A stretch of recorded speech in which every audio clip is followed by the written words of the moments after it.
I'm going to call the February 5th, 2025 meeting of Administrative Services to order. It's 8:32, it looks like to me, on that clock behind us at least. We start with roll call. Terry? Here. John? Here. Paul? Here. Matt? Here. And I'm here. That gets us a quorum. We have Pam Altoff and Eric Hendricks have been invited to attend electronically. Can I have a motion to allow that to happen? By Terry, seconded by Matt. All those in favor say aye. Aye.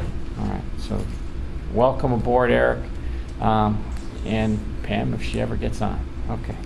That gets us to public comment. Is there any? There is none. I'll call. Okay, we don't have any public comment. Any member comments? Go ahead, Matt. So this is just to kind of throw out to admin because certain things have come to light with the chairs in the boardroom. There's a few of them that we've been playing musical chairs with because they're disheveled to the point of dangerous. And it's been several people have asked about new chairs. I think the chairs we're putting in there, I think Moses put chairs in there. They may have moved from across the street when we built the building. So anyway, I'm not, and everyone knows, I'm not for spending money. However, McDOT bought some really nice chairs, just very workable work chairs. They're very reasonable in cost.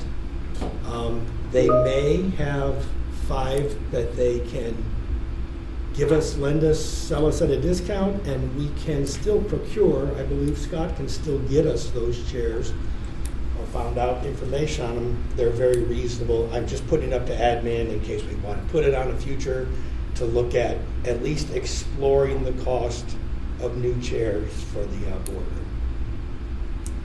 Okay. That's it. Any other member comments? Seeing none. Gets us to consent agenda. 6.1 and 6.3 I'm taking off, and we'll talk about why later on. Does anybody have anything they want to take off for the remainder? 6.4. 6.4. Any others? 6.2 and 6.7. Okay.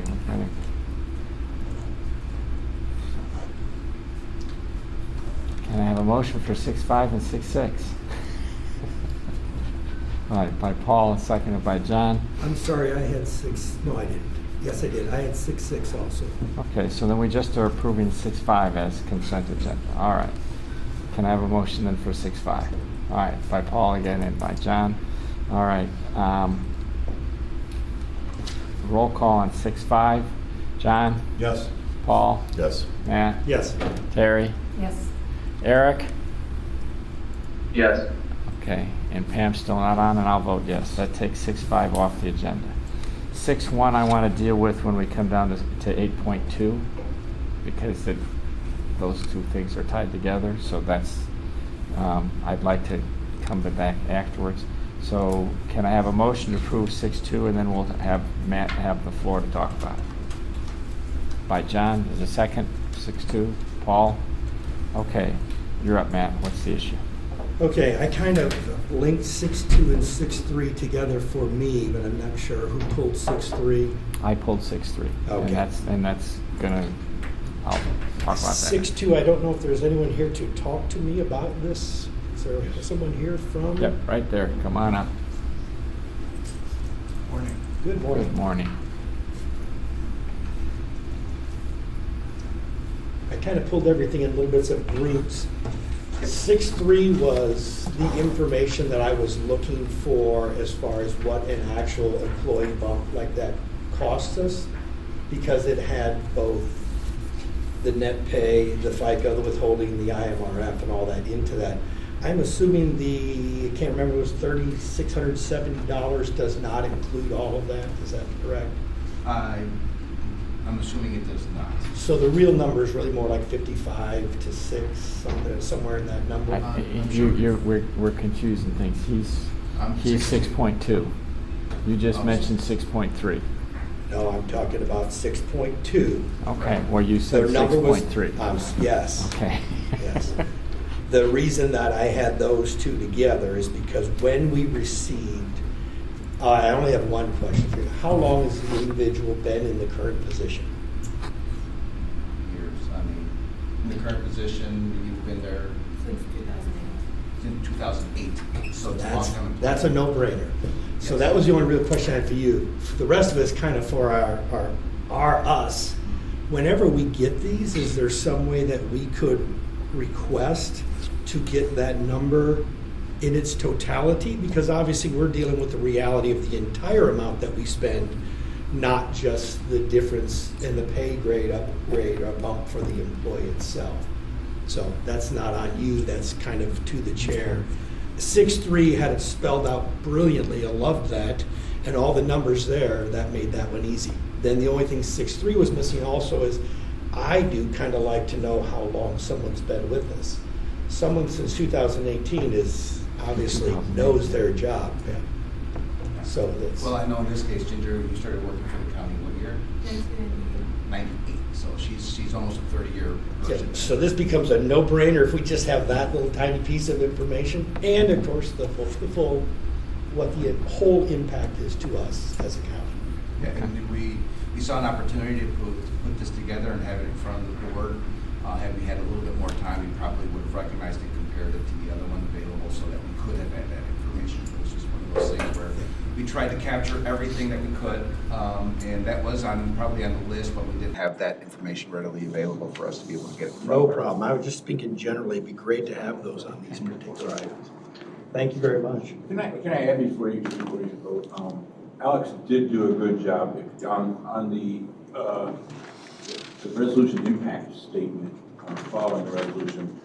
Finance Chair Scala has asked our department heads to add a little bit more information about anything that's happening mid-year. And that new text is, this is the first time we've used it, but if you look on the impact on budget, Alex did try to kind of answer some of those questions that Finance Chair Scala is requesting that we see moving forward.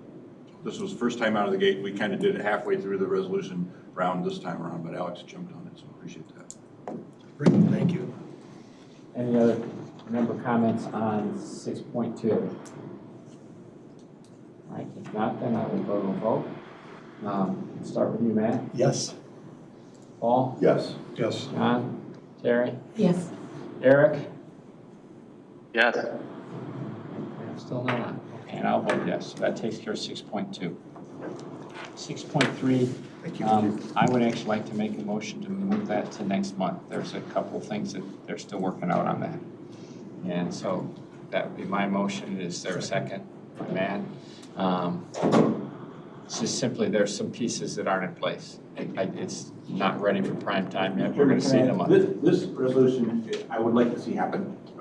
It has an effective date of March 1. When we bring it back next month, I'd still like it to have an effective date of March 1. There's just some coordination between finance and procurement that we want to make sure we have really tight in the text that's describing what's taking place. Since a motion for continuance, it doesn't need a roll call, but all those in favor say aye. Aye. Any opposed? Aye. Eric, because of the delay, are you opposed or are you voting on the aye? I'm voting aye. Okay. It's just a delay in the computer. I didn't want to have you as an opposition to that. All right. That takes us to 6.4. Can I have a motion to approve 6.4? And then, John, you'll have the floor. By Terry, second by Matt. Hey, John, you got it.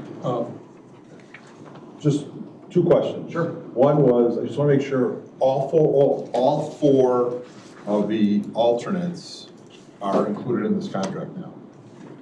All four of these alternates are not included in this contract. The base bid is included. Right. The add to do the infrastructure for EV is included.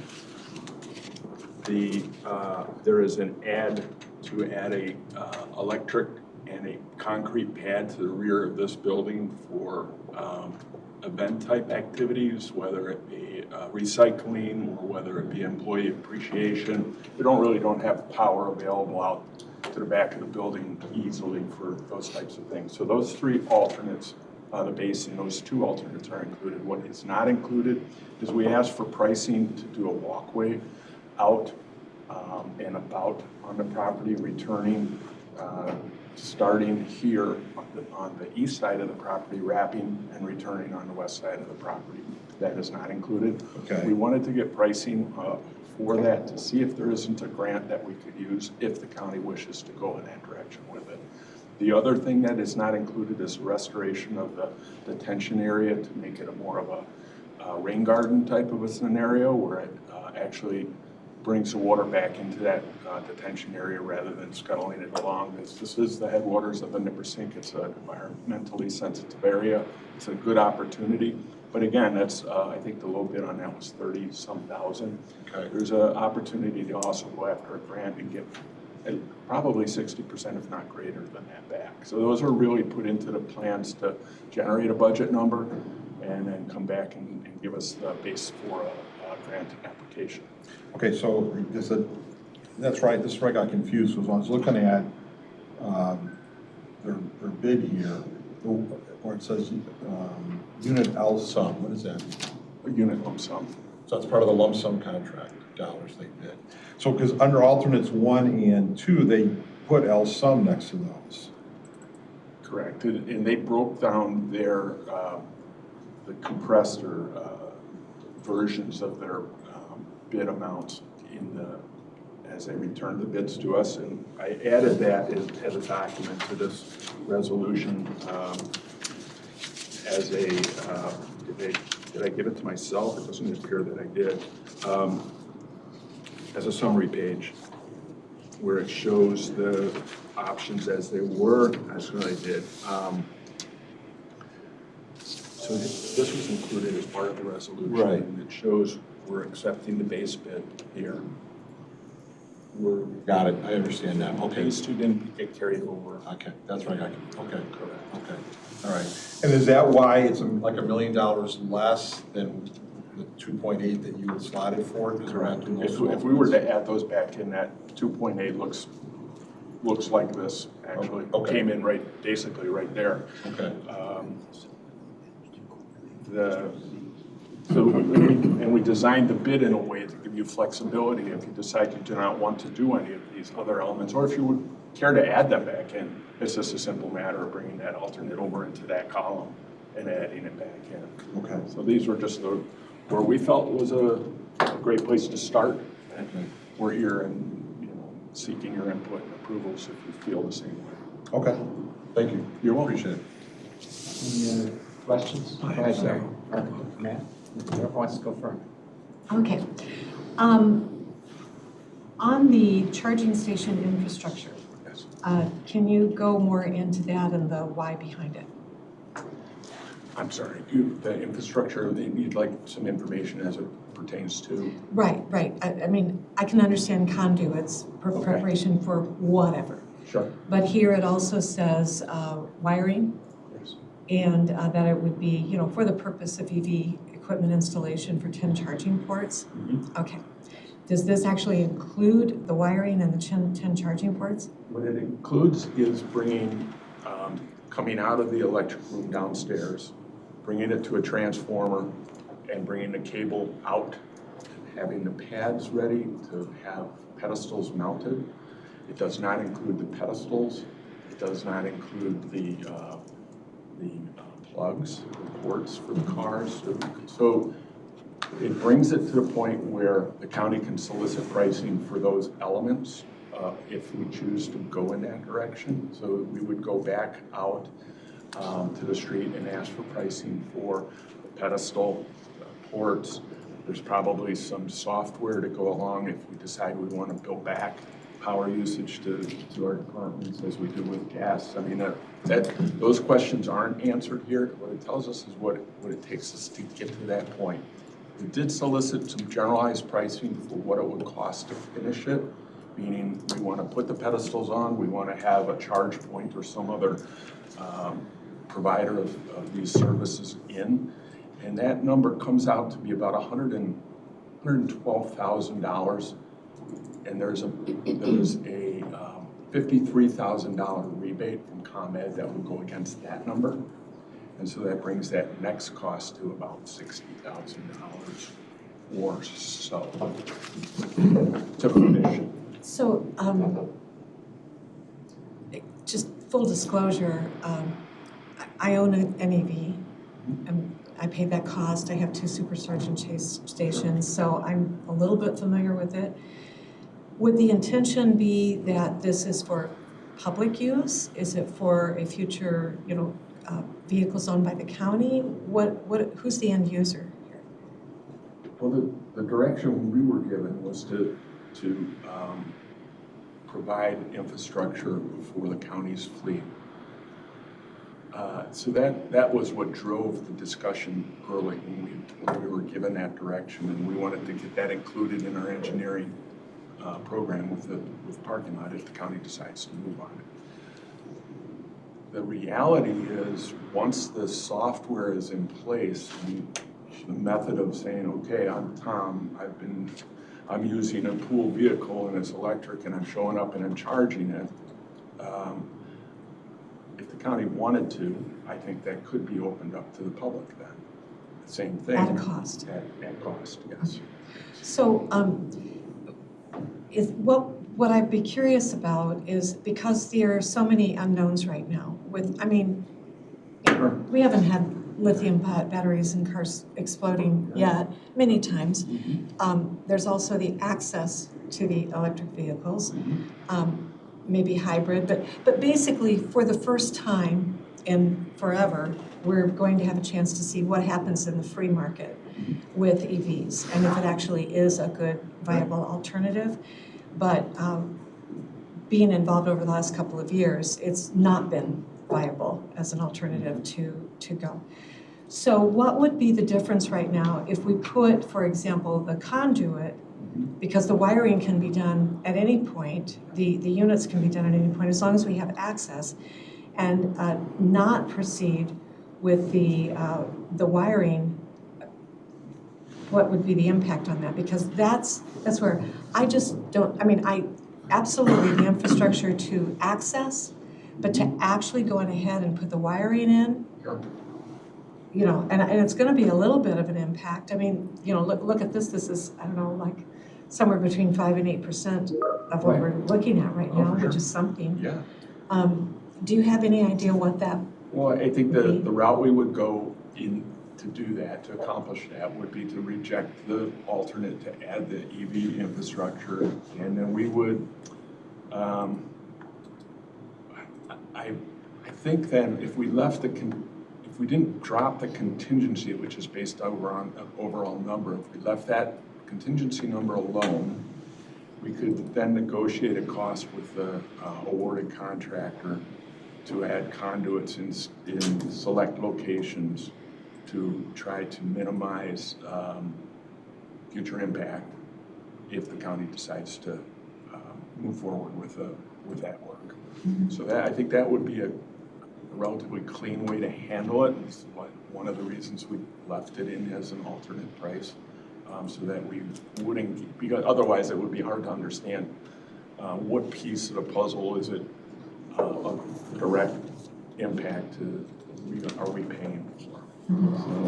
So in this situation, we have the ability to do that. We know we're going to spend some contingency money in order, because we don't have a cost to say, hey, we don't want to do this, we think we may want to do this instead, but we can negotiate that, and it'll be based on standard numbers that are available to our civil engineer. We know approximately how much it's going to cost to add something like that back in. Okay. Does anybody else have knowledge and input in this area? Go ahead, Peter. I understand what we're thinking about. Certainly we wouldn't get a grant if we just put in conduit. We won't receive the kick from Combat until we buy the devices to put on the. Okay. So that would come later. This step, there isn't an incentive available to us via Combat. Once we committed to buying the actual charging stations and implementing them, at that point they would, because they don't want to invest money on something that may not get built out. That's next, and then you have Jeff. So I had a lot on this, but I was a no vote on this more as a pause than anything else. because 20 years on a public parking lot, it served its purpose, it's gone and done. That's not in question at all. But some of the stuff that I had are, does this contractor have a penetrating sealer for the salts involved in our concrete sidewalks? Some things of that nature. Also, are we looking in the future of maintenance and whether it need be put in this resolution or not? Would we be looking at finding a maintenance contractor now who won't use steel bits on our concrete walkways? That's what obviously diminishes them much quicker than anything else. That's why we have the rust lines and the salt starts to penetrate after you take the top coat off. But you know all that. So these are some of the questions I had. EV, I also thought sleeves make more sense. I would love to see the pavilion pad put in, even a pavilion over the pad put in, before the EV at this juncture, because not sure where EV's gonna go and whether or not we can even buy that. Certainly sleeves, I'm very pro sleeve. If you think you might want a sprinkler system or an EV pad, sleeve it. The cost is minimal to do that. So I'm kind of at a no with this because I know you did all your homework and have all these items, but I'd like to see us as a board make a decision on the a la carte pieces and maybe put all this together as one. But maybe it doesn't need to be that way. But I do still have some questions about what the contractor did for the longevity of our sidewalks and asphalt's asphalt. It's sealer and paint, we know, so. The asphalt specification is a standard IDOT specification. So is it N50 or better? Yes. There is no maintenance component to the contractor is not liable for any maintenance after installation. That then kicks back over to us, which we do a 3-year. Typically on the asphalt, as you know, you're going to skip 2 years prior to putting any kind of sealer back on, and then we shoot for a 3-year program thereafter until we get to a point where we think we're 7 or 9 years out from replacement again. We're probably going to back off of that, adding the sealer back in, because at that point it's probably not protecting any longer. We're just going to stripe at that point, because we're really not seeing any return on that sealer investment. So we have switched products on our sidewalks throughout our properties. If you were to walk what is now a 2017, 2018 flat work across the courthouse, you look at that flat work as if it was brand new. In most instances, it looks in very good shape. So we have shifted our techniques there, and it welcome you to take a look at it. It looks great. Yeah, I'm not casting aspersions. I'm just saying the technology has grown such that with minimal cost on the initial installation, I guess I'm asking if we could put that additional cost to the installation of the concrete, we can protect this concrete, not just for physically holding up, its aesthetic appearance and value to us versus what we have now is fantastic. It actually reduces maintenance. You know, it keeps the salts from penetrating. But you're using that, or you're doing something of that nature, or you've modified your maintenance? We've modified our maintenance. Yeah. Many of our contracts now are all Teflon or rubber bit, no steel bit, things like that. That's what I'm wondering, if there could be some modification to make this go longer.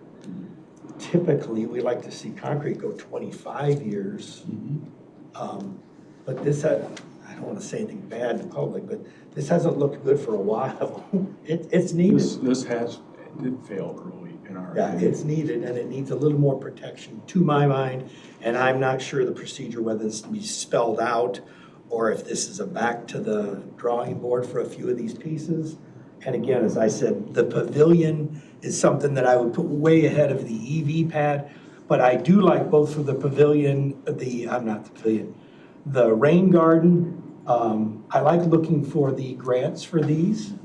So I'm good to table all of those items and just do concrete and parking lot, but I think we should put some thought into making sure our contractor, and sometimes the low bidder is not offering those things, but can, if we can still get some of that stuff done too.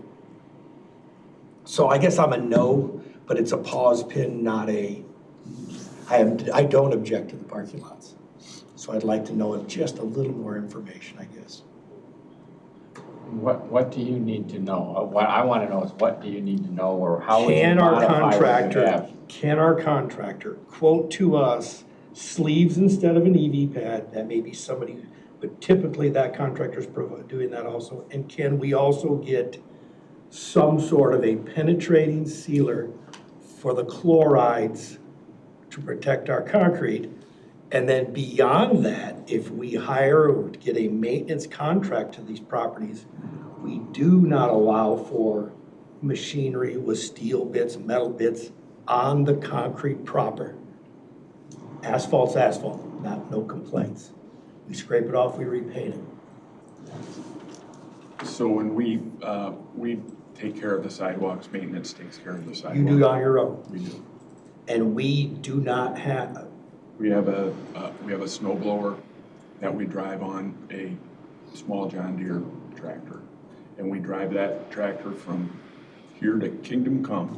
We start at this building and we end up on Route 47 at the Treasurer's, is basically the route that is followed. It is a steel auger machine. The machine has skids, and the skids are adjusted regularly, as is our drop spreaders. We no longer use rotary spreaders and haven't for some time. We have experimented with using liquids instead of dry chemicals on the concrete sidewalks, and it hasn't been an effective.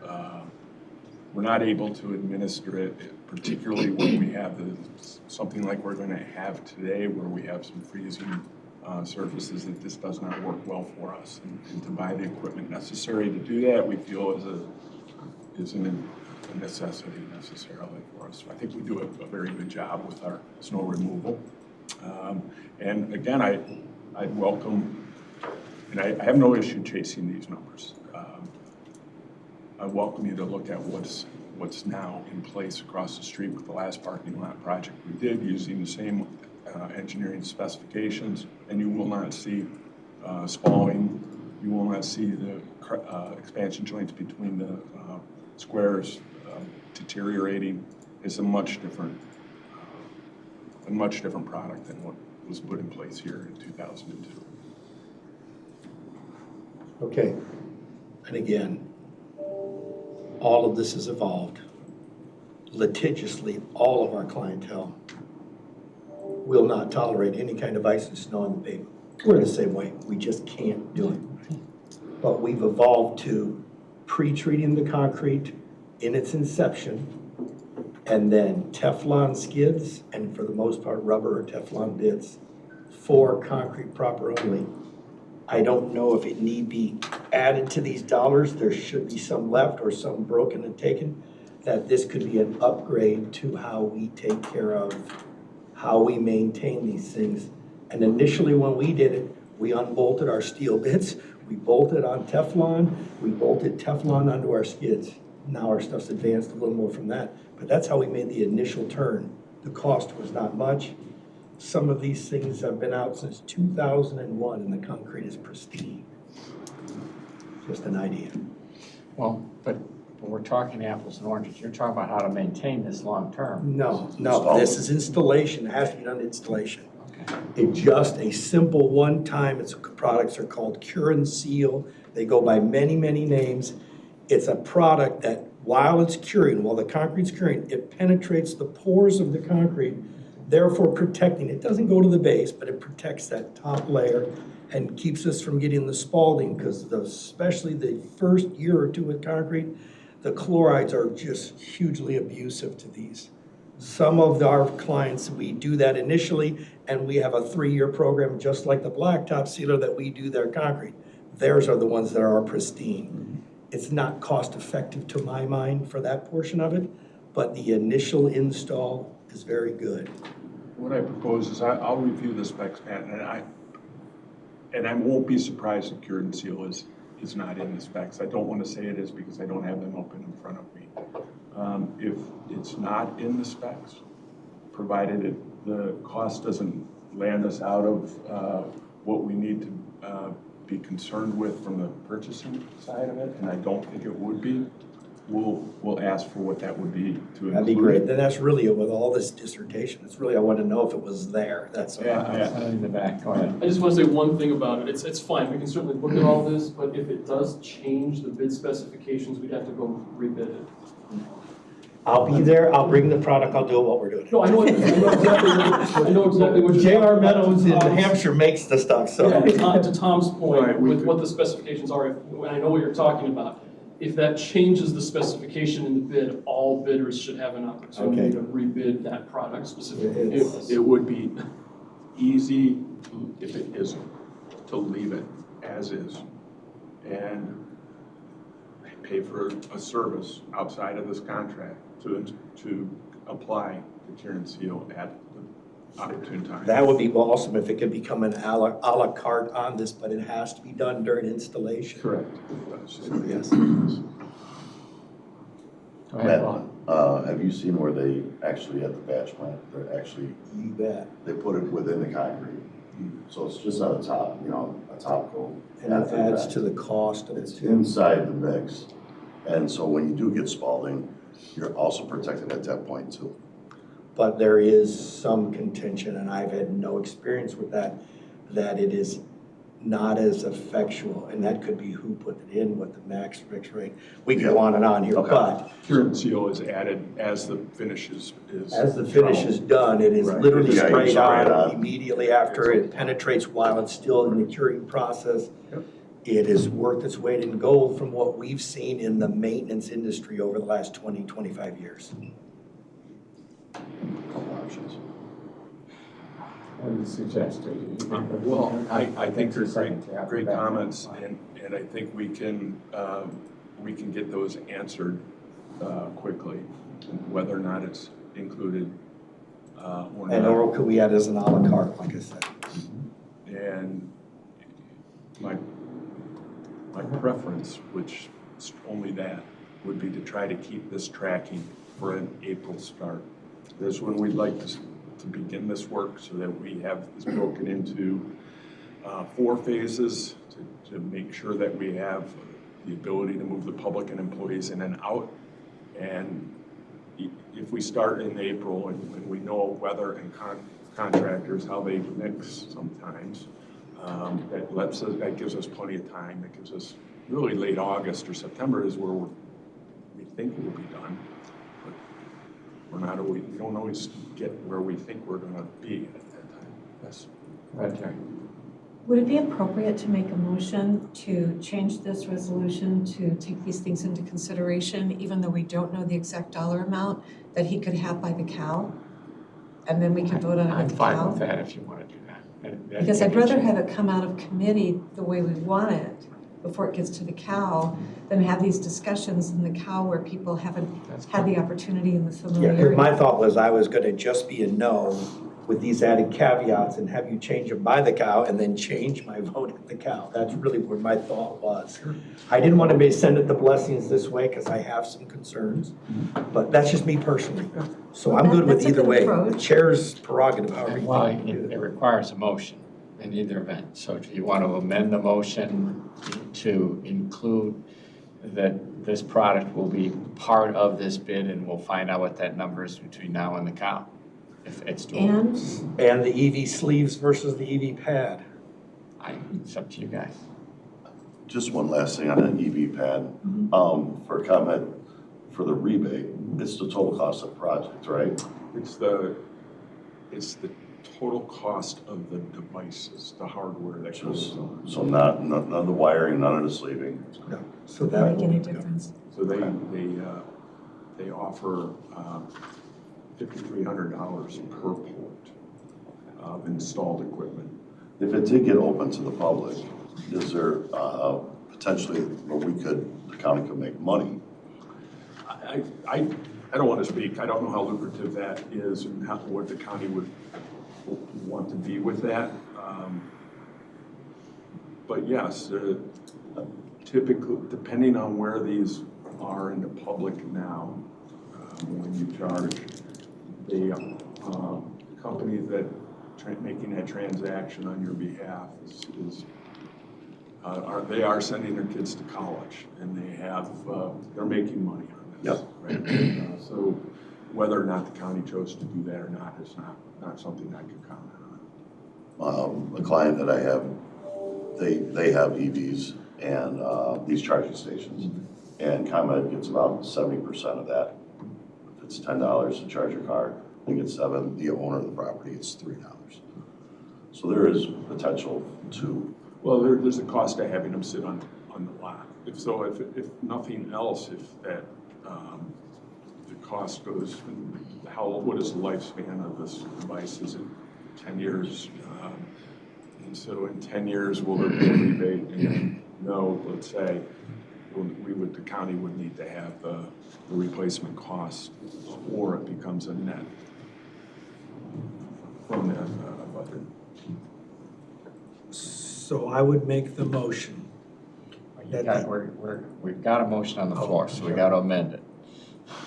Go ahead. If you I want would to propose amend an the amendment. motion to make the EVs sleeves, and we add an additional a la carte item if it's not in the bid for a penetrating curing sealer.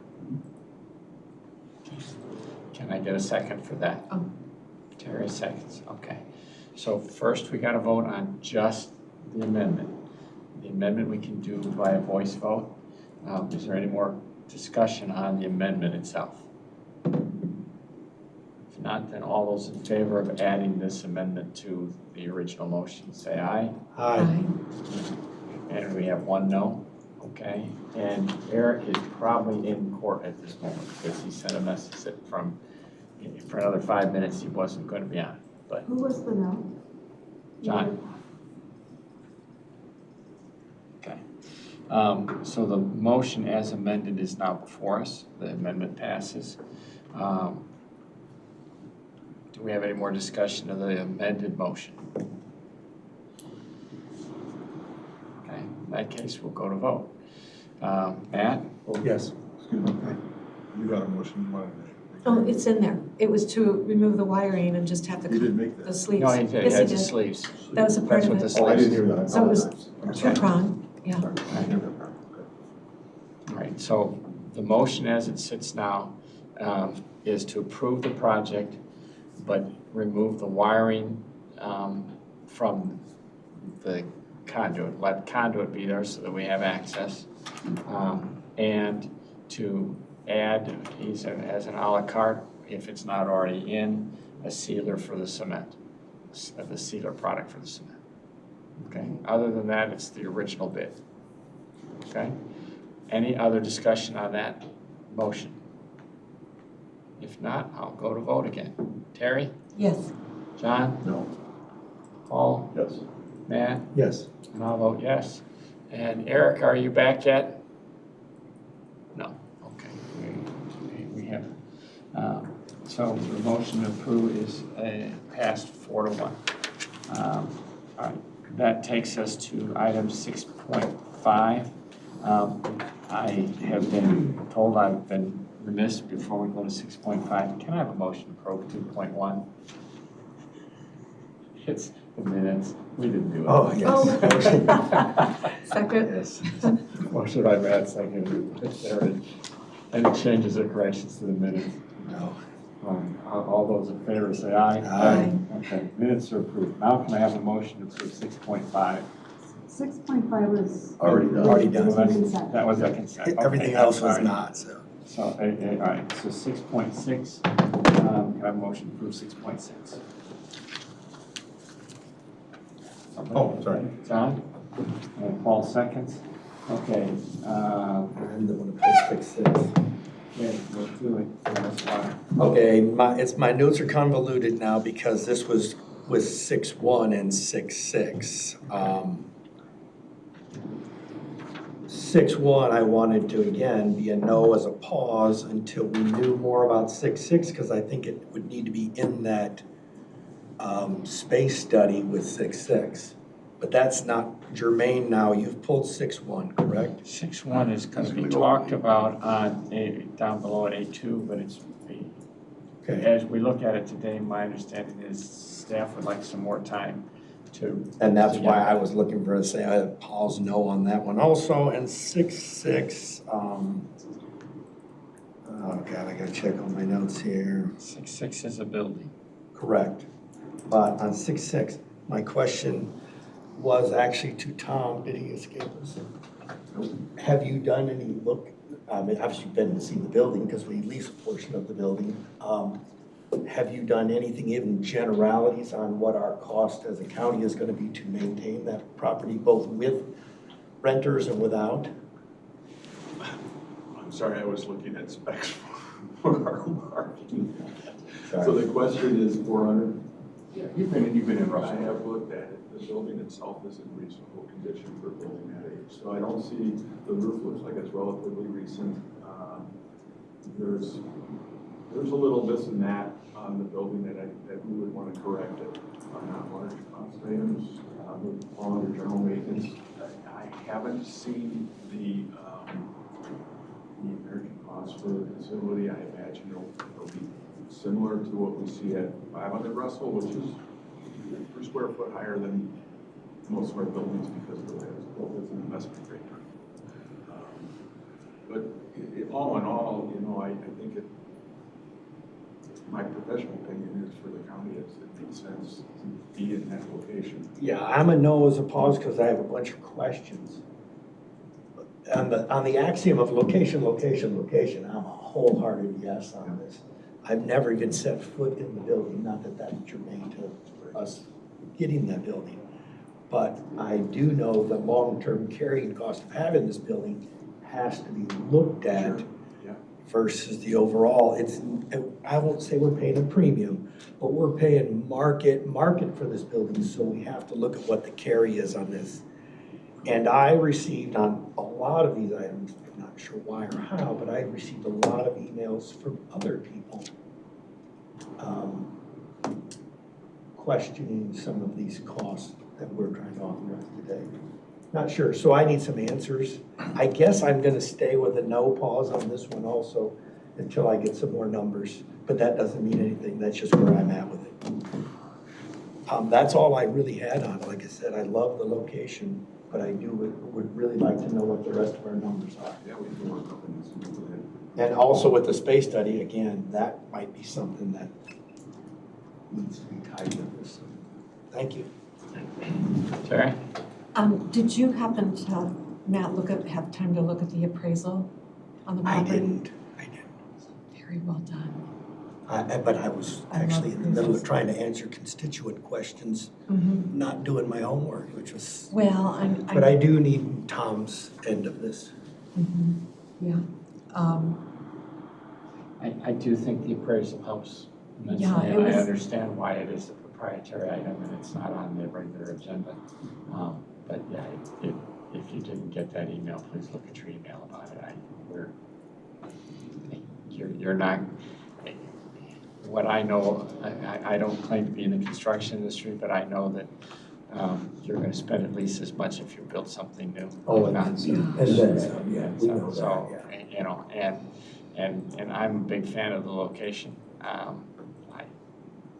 Guys, you could move it on our side of the street. That's about all you could do to get closer. Go ahead, John. Scott, what's the time window on this? What are the seller's expectations? Really, it's not an expectation. It's not actively marketed right Okay. now. This is just a negotiation between the owner and the county. In fact, you know, that because of the county, that's why the owner's entertaining this offer. But if we are going to make a move, obviously the seller would like to move sooner than later. We're going to have to do some due diligence, and there's a few things that need to be worked out, as you can imagine. But I think the owner would probably like to see something maybe in the spring, which is why it's on the agenda now. So if it's approved and approved out of finance, then you'd be looking at April, May closing. Yeah, thereabouts. And I think it can go pretty quickly. We'd probably do some final due diligence, but I think things are pretty much set, so. Okay. Yeah, and so what this is approving the purchase agreement, and then that would be the instrument by which then we can initiate the process and go to the close. But everything would be encapsulated with this resolution authorizing the purchase agreement and the finance. And the number in here is a firm number. They've accepted that number? That's what he said. Yep. Okay. All right. Yep. Any other questions? Go ahead, Well, Judy. and this is, you know, the cow's out of the barn because the offer's been made, but did we go into them initially with a lower number? Once again, we asked the owner what their interest would be, and that the owner just came in and said this. Okay, So there really wasn't even an offer made or a negotiation. It was, at all. yeah. He was, in Okay. fact, Started this. the response was there really wasn't an intention to sell because it was just something that was used, you know, to What's generating revenue for? generating revenue. But if the county wanted it, they'll let it go for the appraised value. okay. And the appraisal does, I mean, based on everything you sent over, it does support that price. Yeah, I know that when we talked about it briefly before, there was a question of comps, and I mean, I think that gives you some understanding of how this market, where the market is and how this building fits in with those comps.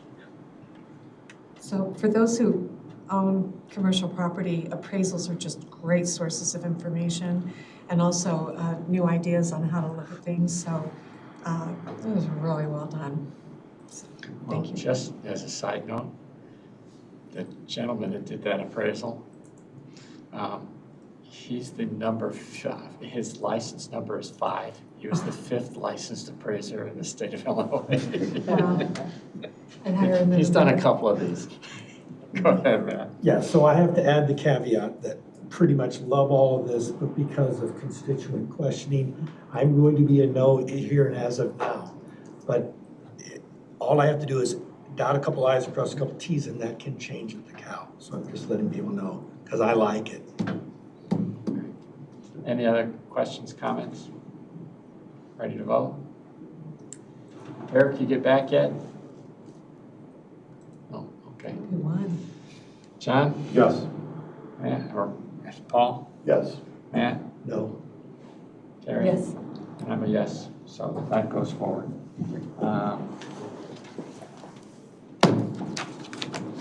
Oh, the fun one. 6.7, can I have a motion on 6.7? By John, second by Matt? Okay. You're in the hot seat now, buddy. Go ahead, Matt, you pull it, you got the floor. So, again, no reflection to the work you've done here, and what you've done, the accolades for the county, no reflection.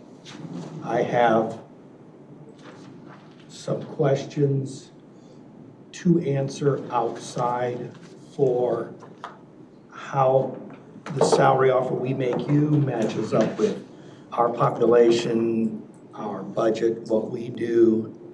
I have some homework to do. I'm a no on a pause on this until technically I do my homework and answer to others, other constituents. Again, this all fell on me this last night in a big hurry with a lot of questions and a lot of information that I have not sorted through. Well, I know that there was a public blogger who listed my salary as going up by $39,000. And I don't know if that's the source of your questions. No, But that let is, me- but I have a lot, I was given dumped a lot of information last night based on what our demographics are, what our population is, what our budget is overall, what your salary is in relation to that, and the other administrators in and around our area, those salaries. And some very poignant questions too, as to why we pay more and offer more money. That's it. And I just have to actually do my due diligence on this. I've been with the county for 19 and a half years. I make less than the Lake County administrator made last year. She's been with Lake County for less than 2 years. I make less than the DuPage County administrator. He's been with DuPage County for just a couple of years, and I think has less authority than the authority that you give in my position. Currently comparably paid with village manager of Crystal Lake, director of the Conservation District, village manager of Algonquin, brand new city manager in McHenry. She's been there a year. She's making over So I don't know where the information came from, just to stop you, interrupt you. The information I'm getting does not speak that way, and I have not researched it, and I do not know it to be true. That's why I've got. What I'm telling you is true. Okay, what I have is, no, not that portion. I know what you're telling me. I'm saying what I received outside. My current salary is $237,400, right?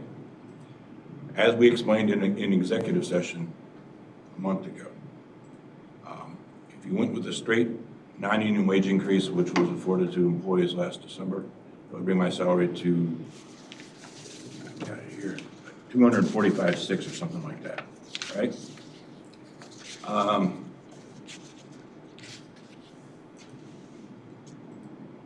I'd like to be at 250. That's 5.3%. I was not part of the non-union wage increase in adjustment in mid-year of 2022. I was not part of the non-union wage increase adjustment in 2024. I don't think it's out of line. And that's the number I'd like to be at. Again, I'm not debating that. I'm answering to who I answer to outside. Appreciate that. So all I need, like with the other, my pause knows, all I need to do is gather some information, and the onus is on me. I just didn't have the time last night with the information I was sent to preview it all. Yeah. The thing is this.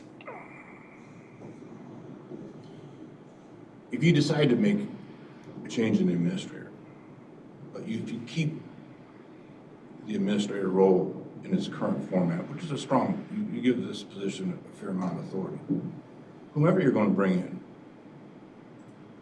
is going to be on the ball enough and professional enough and aware enough that they're going to want to make comparable money with Crystal Lake, Algonquin, Lake in the Hills, McHenry, you're a county engineer. I mean, in some ways, I feel like the salary kind of sets itself when you look at those markets. And whether it's me or somebody else, that's what they're going to be getting. John? I'm confused a little bit, and no offense, but you're saying you've got this information that's either contradicting or would oppose this contract. What is this information? What is it that's I being pulled it stated? myself. I don't know. I don't know about received information. Matt's, but Should this go to executive? If we're going to talk like, should this go to executive session? no, this is all public information that anybody can pull on the site. Yeah, because it was dumped on me from the public. Okay. All right. So that's what I'm Just telling wanted to you. ask the question, that's all. The only thing is I have not verified these numbers. That's what I'm telling you. Well, I know but he's giving us factual numbers, so either. No, they're accurate he's or not giving me John, any numbers at all. Because He just did. I've got these are all a year old, but I've got. I've got current numbers. I just pulled them from public records from other Public counties. records are often about a year old. Well, all right. Because I'll stand. Then that would be what I pulled from McHenry County is a year old too. I mean, it's not rocket science. So we've got McHenry, Lake, Winnebago, Kane, DeKalb, DuPage, Will. And so these are collar counties, in the area, and also competitive on this. And so the data that I pulled from these county sites and from the McHenry County site is all the same time frame. I did it in the last 2 weeks, whatever the last meeting was. But for example, Lake County has 650 million people, residents. No, 650,000. I'm sure we don't have 650 million. That's a little more in the country. I'm sorry. They have $659 million budget. That's what I meant to say. I'm sorry. They have 2,900 employees. They have 708,760 residents as of whatever the date the censuses are. And their administrator, what they have on record, this is 2023. That was what was record. So I just kept everything the same on that. And again, trusting that the payroll burdens are included since it's the same public source of information. And it was around 200,000 at that time. So we'll go at Pete. We're not talking about your performance or you as a human being. That's not. We're talking about a $1.2 million contract. May I, Chair, may I please Sure, speak without but being interrupted? Pete, let her finish. And Thank you, write Pete. your notes I and know, you can it's respond hard. to it. And It's not personal, even though it is personal for you. I do understand that. So Will County has a budget of $543 million. McHenry County, we have $265 million. Winnebago can't be right. It can't be right on their budget. I'll go with $200 million because it was way too low from what it said. Kane County, $272 million. And so the populations, again, McHenry was at about 312 then, Lake was at about 709, Winnebago about 300, Kane 523, DeKalb 100, DuPage 920, Will 700. The number of employees in the county, McHenry County, what was on record at that time was 1,200, Lake County was 2,900, Winnebago 1,100, Kane 2,300, DeKalb 610, but they could have a different structure. I realize it's not all apples to apples. DuPage 3,000, Will 2,500. And then the salaries ranged from the lowest being 124,000 to the highest being Pete. So yeah, I do think that before this, because we are just in a climate right now, and it's just the timing. We've got the Doge, we've got ever increasing property taxes, which is a real problem for people. We have an aging population. Boomers are retiring and going on fixed incomes, and yet their property taxes keep growing up. The property taxes have overrun the value of the asset that they're living in, and they can't even afford to stay in the house that they paid for 20 years ago. I mean, it's ridiculous, and we all know how it works. And so then when you come in a government sector, a service sector, this is a nonprofit, and again, I would love for our government agencies to be able to start generating revenue to cover these, to lower these levies and such. Again, people need to pay attention to their school board portion of their taxes. But we have an impact. And so our due diligence to our constituents is that we have a 4-year contract that has in excess of $1.2 million on the budget. So we need to know that we know these answers. So if we come into this meeting to vote on this to go to our board and we don't know the data, and again, my data is from 2023. That's what I could find public. Why don't we get current data, and the county can do the work for us and pull it up and then show a comparative analysis and build a case. We know that Pete's a good administrator. We like Pete. It would be easier to segue through this, but on the other hand, this is possibly Pete's last contract. I don't know what your plans are for the future. And so there's going to be some pain. There's always pain in transition of any leadership position. And so what is the cost of that? And is now a good time? We just have to be very fiscally responsible. So that would be my no at this time. I think if I may, when we went through this 4 years ago, please correct me if I'm wrong. When we did those cost comparisons to the other places, you were not at the high end, you weren't at the low end, you were someplace right in the middle, if I remember 4 years ago. When we looked at the actual numbers versus what was available publicly and everything else. Am I correct in that? we were, yes. Yeah, I just tell you, Terry, I respect the fact that you believe you're looking at the right numbers, but that they're not accurate. Then provide them for us. Here's some from October. Okay? No, I mean, I want an analysis of budget, number of employees, pay. I mean, okay, not Pete, someone else objectively in our administration to pull the numbers of budget, employees. Is the government structure the same? Because are we comparing apples and apples? I mean, we might have positions for what they're calling Will County, a county, for example. They have a chief of staff. Okay. Who reports to the county executive and no one else. Okay, so here again. But that's not a comparable. So here again, the numbers that I have are from 2023. These are from the county sites. Yeah, So I don't question their integrity. Just so you understand, Will County has a county executive system. They don't have anything that we have. Right, and Lake County has We're not, double the if we want to change to a population. county executive And system, more than it's a double the budget. completely different thing we got to do right. Yeah. And by that logic, I should be making half of what Lake County's making. And But that's not where I'm going. That's not the logic. The logic right now is we need data to make a decision. We know we like you. We know you do a great job. We are accountable to the taxpayers. We are negotiating on behalf. This is the only negotiating body for the county constituents. And so we have to make an informed decision. I appreciate that. I hope you do. My current salary is $237,400. It was up 4% over the last year, 4% over last year, 4% up. That's just what all non-union employees have been getting. I'm simply asking for that comparable adjustment again. Mm-hmm. If you don't want a county administrator with the professionalism and experience and authority that you have given me, you can do something different. That's okay. We know.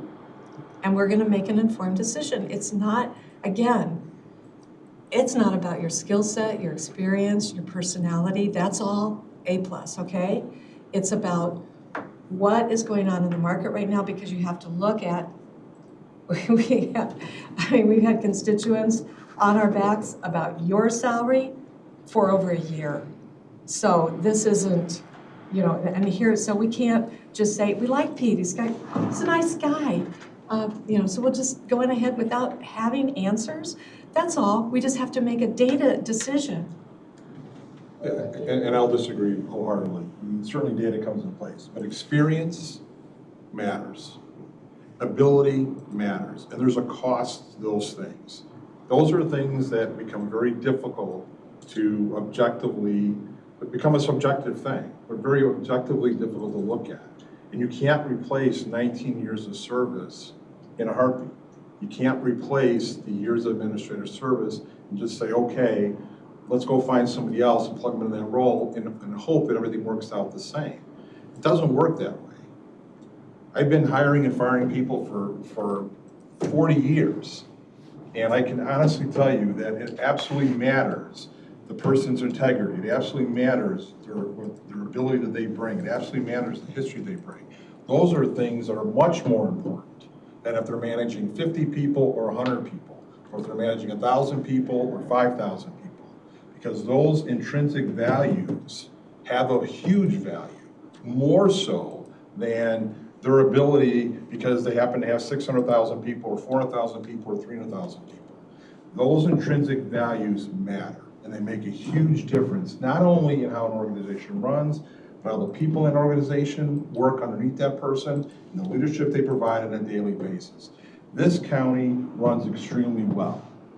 And everyone in this room has said it over and over again. We run a great county, we do a lot with little people, we've cut back people, and all kinds of things. And we've done that under the leadership that exists today and has existed for years and years. And there's a huge value to that number, a huge value to that number. And just looking at it and saying it comes down to how many people live in the county or how many people work here, that is breaking something down to something you do when you're manufacturing widgets and something like that. It doesn't break down to when you're talking about people and the value they bring to an organization, a company. You're invaluable to your organization. You couldn't put, your employees could not put a dollar value on your value to your organization, company. You've built it, you've grown it, you've made it happen. The two organizations that I have run and worked for, the same thing with mine. My employees could not necessarily put a value on what I did. Their value to me, their value that they placed on me was the fact that they got a paycheck every week, had health insurance, medical, retirement funds, and everything else. That's the value they placed. And that's the difference. That's the difference. I was hoping, following our executive session last month, that were those questions about where I fit in the marketplace, we could have had that opportunity that I could get that. But I thought I answered it. I feel like the salary pretty much sets itself when you look at other peer governments and city managers and conservation district directors and the like. But May I follow up to No, there's John's others, I get a direct chance to. comments to me? I understand, but I get a chance to. My concern is this. I'm sitting here with somebody whose contract is going to expire in May. April. End of April 30th, okay. May 1st, April 30th is pretty close on my market. I would like, I don't want to continue this because of what, another county does. We're talking about a difference in salary of roughly $13,000 a year in terms of the gross, the net, not the net, just the dollar amount. I don't think that's a big, I just don't see that as a giant increase. It's less than a 5% increase overall the board. And, I would rather keep him for 5% than no matter what they're doing in different counties. I mean, you brought up DeKalb and Will. They're both very different from what we have here. Winnebago is different from what we have here. Winnebago is a completely different operation. DuPage, Kane, Lake. Kane doesn't have an administrator. Huh? There is no county administrator in Kane. Yeah, that's true. That's the thing. They don't even have the position. So, the fact, I mean, if you want to go back to running, and this place did run without an administrator at all 25 years ago. The county board chairman set the budget. The county board chairman does all that stuff and brings it to us for approval. If you want to go to that, we can do that. But we probably ought to talk to our current chairman before we find out that he just got a completely different role and he's now responsible for the budget. Like I said, I know I've said this before, but the last time that happened, it happened to Mike Tryon. The chairman was gone. He got to do budget for a year. At that time, his salary for the county board chairman was $30,000. He was really happy about that. But that's what happens. I'm not interested in delaying this. I would like to go to a vote on this. If I lose, I lose. I'll take my chances on that. But I'd like to get this moving forward. If it doesn't move forward, it doesn't move forward, and I guess we'll be looking for a new administrator at some point in time. But I would think it would still go to the full board floor at some point. As far as your data is concerned, I would suggest you two sit down and go through data if you want to do that. But I'm not, this needs to go forward. Okay, so John, I thank you for your input and your comments. I truly do. And you talked about a lot of we don't want to lose this person and all. So I really appreciate that I'm invaluable to my company because I don't know that my staff would agree with that on any given day, but I appreciate the sentiment. So I run a staffing business over 2 counties and have been involved in different projects across the nation. Over the last 21 years, I probably distributed over 35,000 W-2s to people. And so, and we work with everything from general labor unskilled to C-suite executives. I mean, we have helped hire presidents of companies. And so in any situation, we've had companies work with us. We are a living, breathing wage salary survey. We get our data from all sorts of government bodies, but also from actual companies and employees every day. So when I look at a contract and I think, wow, that is a lot of responsibility. We are a board who in a dire economic climate, and I mean, I hope, we all hope that the sunshine's coming, but the sunshine is not here we've lost 49,000 manufacturing jobs. That's not true, but go ahead. That is absolutely true. That is from the Bureau of Labor Statistics. I get my data from them, and I just got it from the last month. Not McHenry County. But so that's true. But what I wanted to say is, so we are the negotiators on a contract. There's no one that comes. I mean, Pete puts this together, and then we are representing, and with all due respect, you are representing the constituents of the county of McHenry. 100%. Right.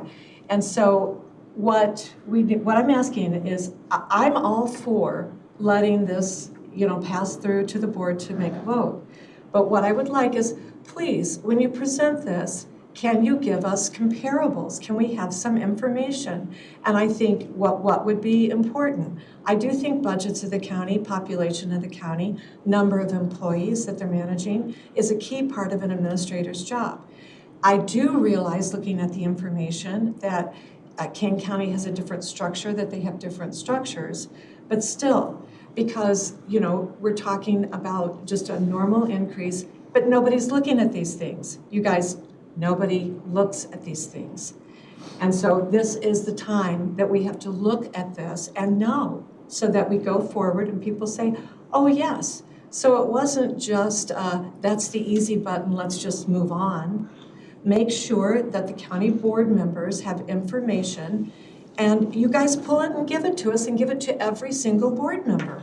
So that when we go to the COW, they can see in what framework we're doing this. If a company calls me and says, we want to hire this position, or we're negotiating with this, and we need data for that, we know the skills and experience and what that person's bringing to the table. That is a factor, but then we also know what is going on in the market that is being comparable. It's so easy. And so then we can do it, and then we all breathe easy. And we know that we are in a justified position for the decision that we've made. We're accountable. You are 100% correct, except for the fact that you presented a bunch of comparables to us as if they were comparable, and they were not. They're all from 2023 from county board sites. They're different forms of government. They operate completely differently. They don't have the same level of responsibility. They have a chief of staff. So they're not the same. So you're making a broad-based assumption based on county size and based on dollar amount of the budget and saying these are comparables. But if they're not the same form of government, then it's not comparable. And that's a primary factor in this. So putting it out in those terms make it seems like we're comparing apples to apples when in fact we're not. And that's a problem. If you're going to say compare Pete, then we have to find a county that's exactly the same as this type of county setup is. You want to use Lake County? I'm not sure what Lake County's is. Well, it's double the Lake County's is pretty population. close. It's double the budget. It's, Is that on your not sheet? quite double. Last year it was 240. Okay. You can try and extrapolate, well, it's double the budget, so should their salary be twice mine, or should mine be half theirs? How many employees does Crystal Lake have? Should they have a third, a quarter of what we have? Should the city manager there make a quarter of what our budget is? His budget's a quarter of what ours is. There is a nuance there. There is a role and responsibility and management authority. I'd be happy to try and get up-to-date numbers for you. I don't want you to get up-to-date numbers for me. I want a Can I jump in, because I've had my hand up forever and I'm in a cramp. Sorry. You guys are both saying the same thing. We're looking for comparative numbers, so it would really behoove us to get some sort of comparative numbers. So that being said, whenever I push back here on this board, or as you say, I have pushed to make that pushback. The gentleman who's in business in this county, whose phone call I did take, has been a friend for years, threw it at me that CEOs and heads of these companies are relatively easily removed when the bottom line isn't doing what people want. His words to me is, you have done nothing but raise my taxes. Fix this. Now, that doesn't mean throwing Pete out with the bathwater makes that fixed, but it does mean that I have to dot my I's and cross my T's, how I've had to do several of these pregnant pause no's today, because I am not sitting here for myself. Your constituents may be different than mine. Mine are hugely vocal. Anybody who sat here for Second Amendment and several other pieces have realized that I have additional pressures that I have not seen from any other district in this county. I have to have answers. It's not like I say, oh, that didn't go my way. which I tried the first year, but boy, they quit buying that crap real early on. I just need answers. If I can We explain. can bring them the to- levy histories too. Pardon me? So we can bring your resident the levy histories too. We did, Pete, I talk numbers to these people all the time. Well, But yeah, I'm pretty proud of what we've done with our levy. in quantity. Yeah, but they're all feeling in the individual level, not on the overall scale. Whomever is in my role, be it me or whomever else, I hope that you are not holding them accountable for the entire property tax bill. No, and again, all I'm telling you is, I won't even grumble, I have to have hard, fast data and numbers to explain the vote I make on this issue. I'm And happy to get you The building comparable. issues. I just want to caution again, we can't simply look at the number of employees and the size of the budget. Because if you understood. do that, it's just isn't gonna work with the village manager in Huntley, Understood. the conservation district director, the county engineer. I mean, you gotta be more nuanced than that. Paul, you have an As issue? John mentioned, you guys did it 4 years ago. What was your analysis 4 years ago? What was that document? It was, I'll tell you what the analysis was. It was basically what were you earning last year? Would you like to stay another 4 years? Would you like to stay here? What board would you like to keep me? And then I think we did whatever the non-union wage increase was that year before. And we said it one time. The last time the board set my salary was in spring of '21, and was set at $211. And the contract reads, shall be considered annually for increases.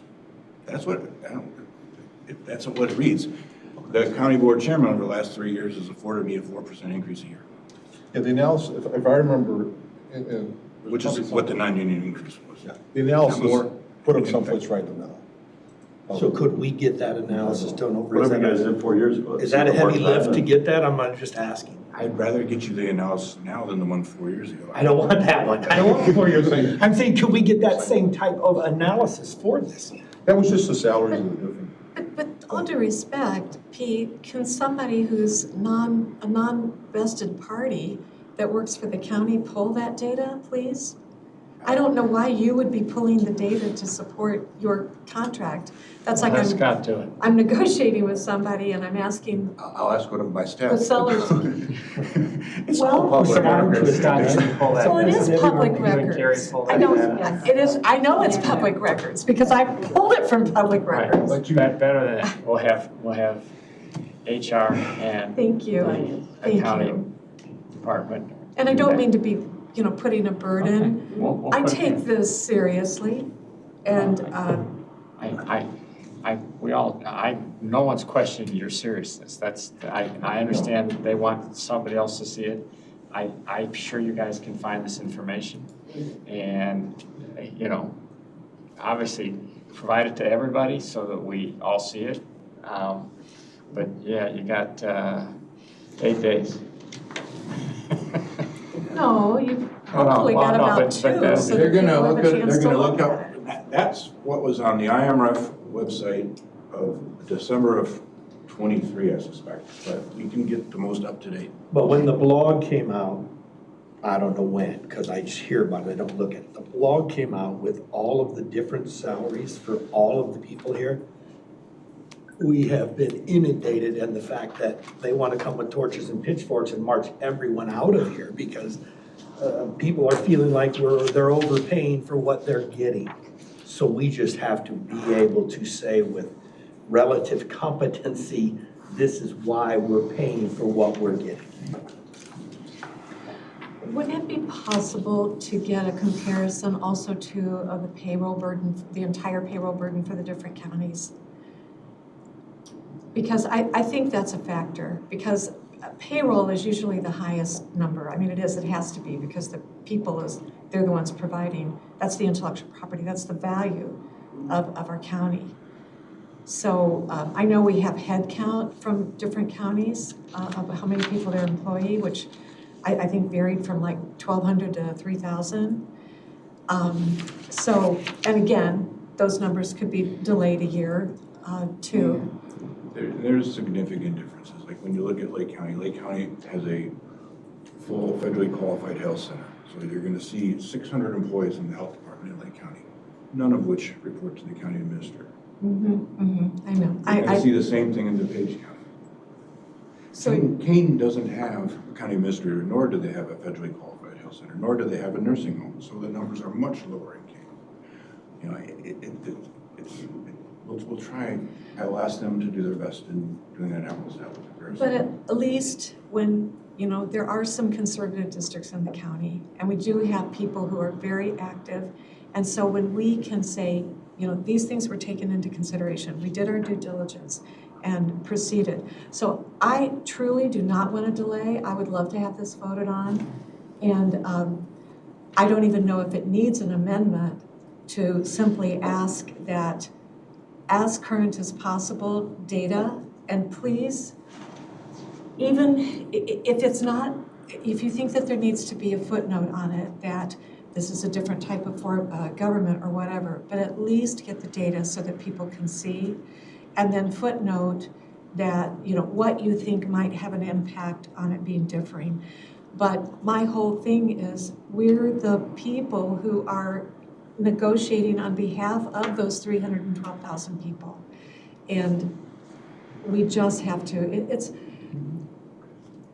Okay, so You know. as I understand this, we're going to have two people besides Pete, and they're sitting right there, so they're on the hot seat, are going to do those comparisons, and they're going to get that information to us.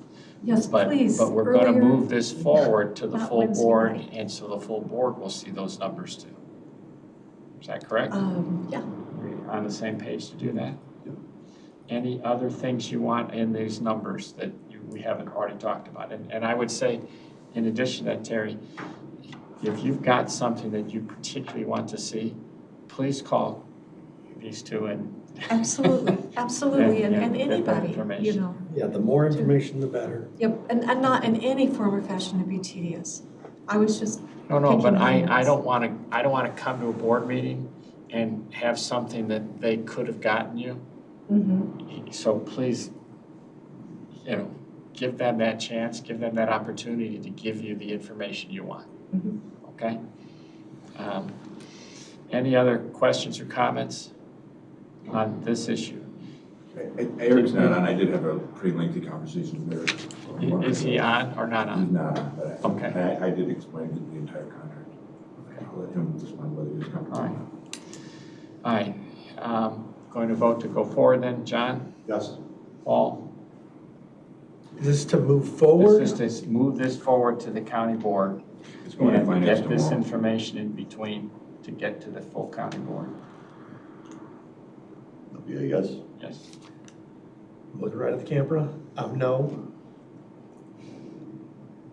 Well, I can vote yes tomorrow, so I'll vote no today. Is there any chance you can have the Vote yes information for today. tomorrow's Goes meeting? forward. Tomorrow's, I think we can get, Thank you. all right.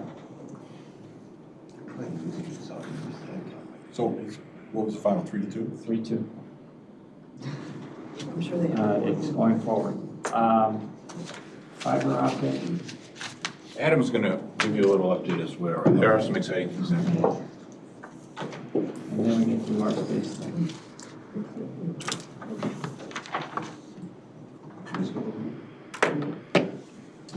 No.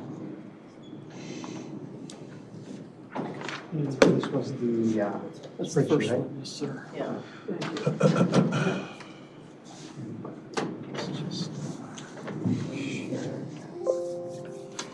You have the floor. Go ahead. Well, good morning. For those of you that don't know me, I'm Adam Latondra. I am the Director of Procurement and Special Services for the county.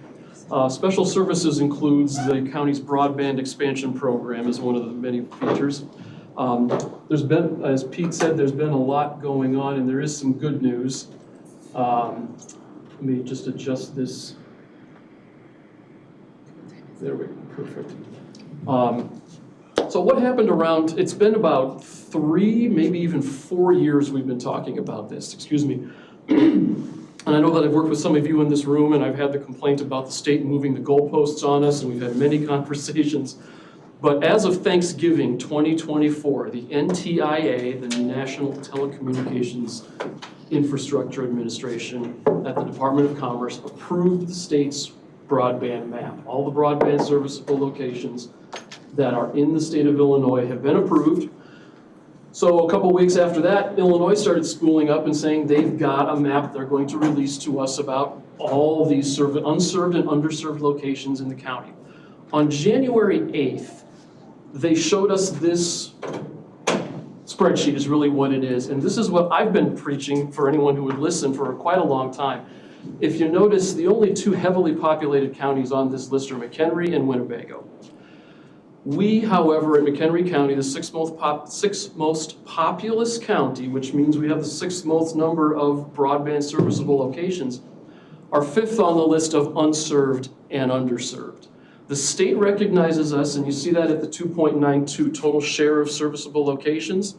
The state puts us at 97% served. The geography tells another story. We have over 5,000 unserved and underserved federal funding eligible locations in McHenry County. We also have, in the second column, really the third column, the highest number of BEAD eligible CAIs. That's a community anchor institution. That's a school, that's this building, that's a firehouse, that's a police station, that's a township office headquarters. No one else comes close to us on that. I got excited when I saw this because as much as I've been fighting with the state on when are we going to see something happen in McHenry County, this is their numbers to the state saying McHenry County has a tremendous number of need, a tremendous amount of need in the county. So what's happened? Once the map was published, we're able to search these planned area units. The map was published, this was January 8th.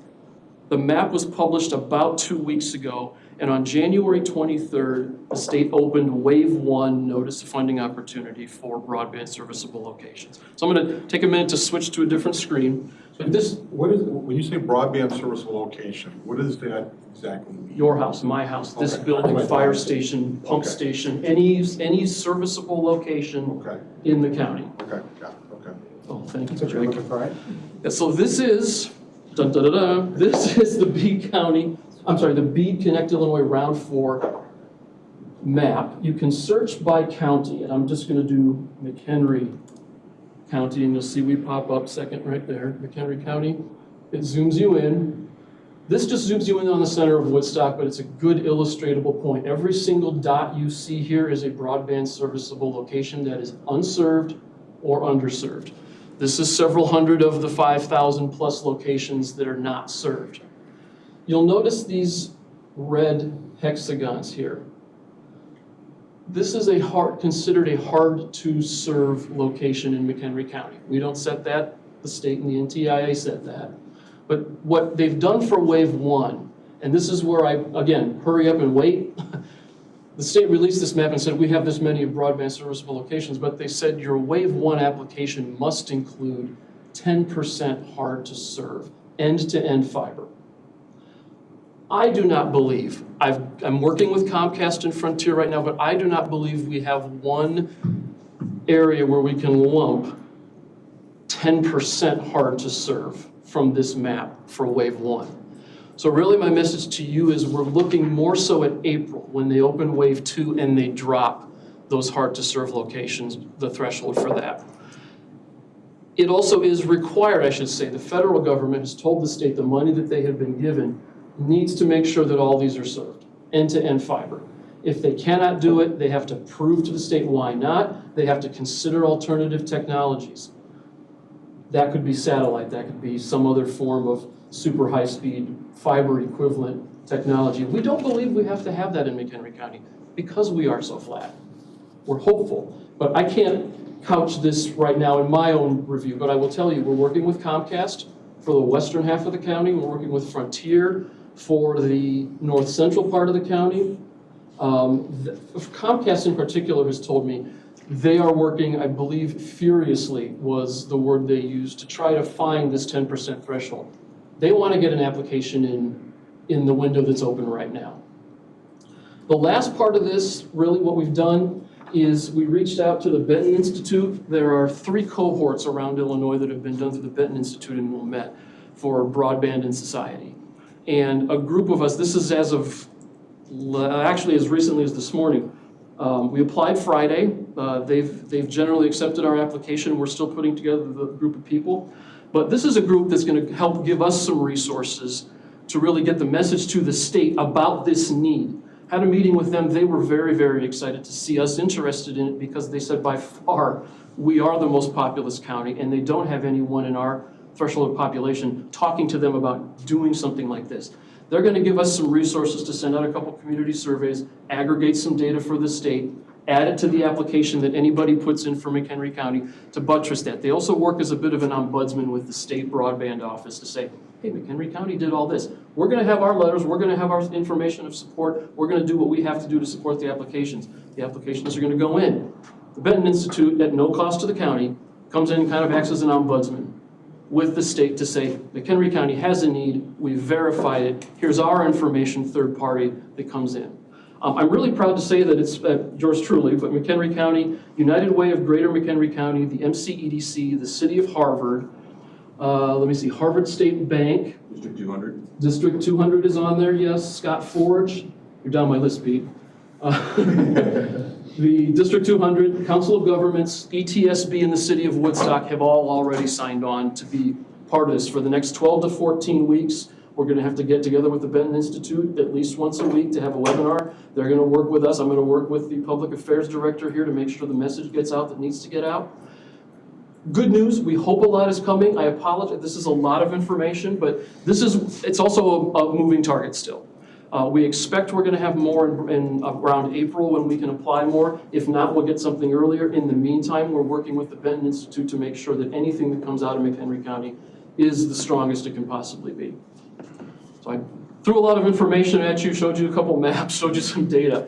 Happy to answer any questions. Like I said, I apologize. It is a bit of a moving target. We're doing this as we speak. Like I said, Scott Forge and City of Woodstock were literally emailing me this morning saying we want to be part of this. So it's coming. We're moving. We're doing a lot of work. But long term, again, I'm hopeful that our status as number 5 on that list is going to tip the scales in our favor, that we'll see some more closer looking at Frontier and Comcast applications. I should also say, excuse me, I don't mean to burden you with more information, but another really good piece of news that's come out of this is we have had i3 Broadband, MetroNet, one other I'm forgetting right now, have all come to us and said we are expanding in McHenry County. They don't want to deal with the state money. They don't want to deal with the BEAD funding. They're just doing it on their own. They've got their own business model. They're moving forward. I3's come up to Crystal Lake through my neighborhood in Woodstock, and they say they're on their way to Harvard. MetroNet is coming out of Wisconsin towards, they were mentioning the Ringwood to Johnsburg area. That's in addition to anything that Frontier is going to submit for the same area. The state will sort that out. But the state will also consider that if they're not using any public money, they'll consider that more competitive and they'll be more inclined to benefit Frontier to make sure that there's more competition in those areas with end-to-end fiber. So there's stuff going on with the state, there's stuff going on with federal money, there's stuff going on independently of that, but we've got, I like to think we've got a good handle on it, and I'm very, very hopeful for 2025. With that, I'll stop and ask for any questions, please. The upcoming round that you were talking about, survey, who's going to be surveyed in that, for that? Public school districts, anybody that's participating with us on this will talk to their employees, will talk to their constituents, will talk to their students, and send out the same information. We're going to aggregate that, get the same message out. Benton Institute will aggregate those survey responses. Thank you. Yeah. Matt? So I played with the map, and I saw quite a few of the little red hexagons, but you say the 10% has to be clustered in a single area? When the application comes in, if you're going to submit an application right now, say we're Comcast, and we're going to say, okay, we're going to submit an application for round 1, that application, according to the state, must include a minimum of 10% hard-to-serve areas. So everything you say you're going to serve right now, no matter how big or small that is, it needs to be 10%. So if you're only saying I'm going to do these 10 addresses and one of them is hard to serve, that meets the threshold. We've got over 5,000 if you can come with 500 and get 50, that'll. But even breaking them up between Frontier and Comcast, neither can get the 10% burden on either side. Hey, Mark, I'm sorry, Matt, what I've seen is honestly, the hardest serve in McHenry is so spread out. That's what I saw too, yeah. I don't see it. Okay. There are people much better than me looking at their maps on broadband and where they plan to put in fiber. They're looking at this than I am, but I'd be surprised if they could come up with 10%. Okay, thank you. Other questions? Thank you Is for your Eric time. back on yet? Sure. Hey, can you tell if Eric's back on? Because I He can't. is. He's back. Eric, do you have any questions about this? No. Okay. Just want to make certain you're in the meeting. All right.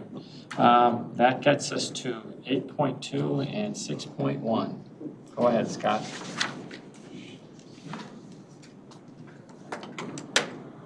Thank you, Greg. You're welcome. Okay.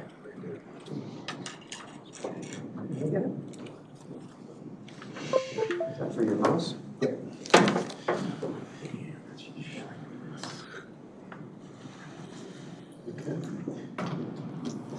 All right, well, good morning. For the record, Scott Hartman, Deputy County Administrator. We had originally planned on talking about a resolution to move forward with Kluber Architects to do a space study. That item was pulled because when we talked about it last, the scope was very broad. We were given direction by this committee to narrow down that scope and that focus. So we worked with the architect to do so. Unfortunately, we didn't get the revised proposal until yesterday, which really was not enough time to review it, turn it around, and bring it before you for consideration. We're still working with them. We'll anticipate possibly something in March with that. So that's why that was removed from your agenda, and just because, like I said, it wasn't time to give you a diligent review and work with the architect on it. But when we talked last month, you had we'd referenced the most recent space study analysis that was done by Kluber, and it was in 2016. And at that time, you were given copies of the PowerPoint presentation that was put together for Administrative Services about a year ago. In fact, I think it was March of 2024 that we gave a presentation to address some of those growing space needs. And really, the request of the committee then, which is I'm sure very similar to now, was kind of what was the thought process, what was looked at, in essence, what was done, and what is still remaining to do from that 2016 study. And so I'm very pleased to present it to you now. We have a few new faces on the committee, and I think this is really good background information to have as you contemplate the space needs for the county, not only in the short term, but also in the very long term. Administrative Services has purview over the county facilities. So that's why you have a lot to do with and a lot to consider with all these decisions that come before you, whether they're capital projects or buildings or space. And so with no further ado, I'm going to run through this proposal or this presentation. It should be very quick, hopefully, but there's many of you know me when I start talking. There's really not much quick about it. But nonetheless, hopefully you enjoy it nonetheless. There's more. All right, I'm getting a hook already. Okay. Okay, there we go, okay.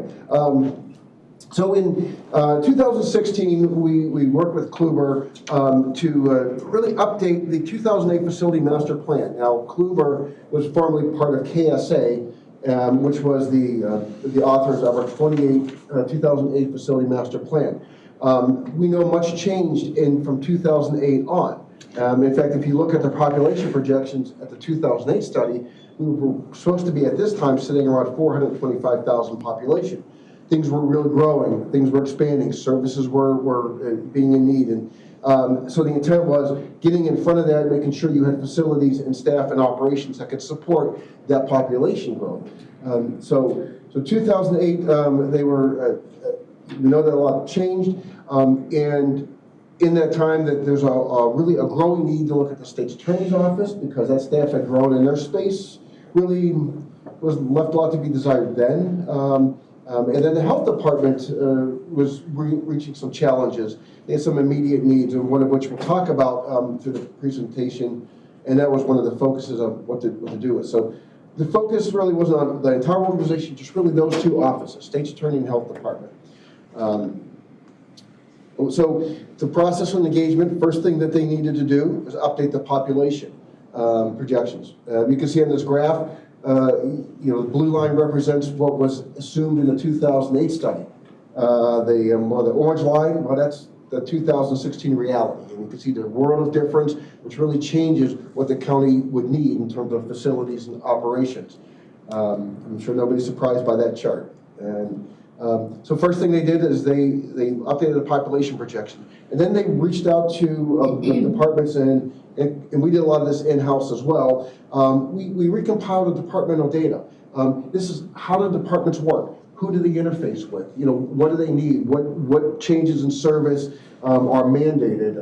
And so really all departments had to be reassessed, because when you look at a space study, you're really not looking at the physical space. You're looking at the operations of the department, the function of that department.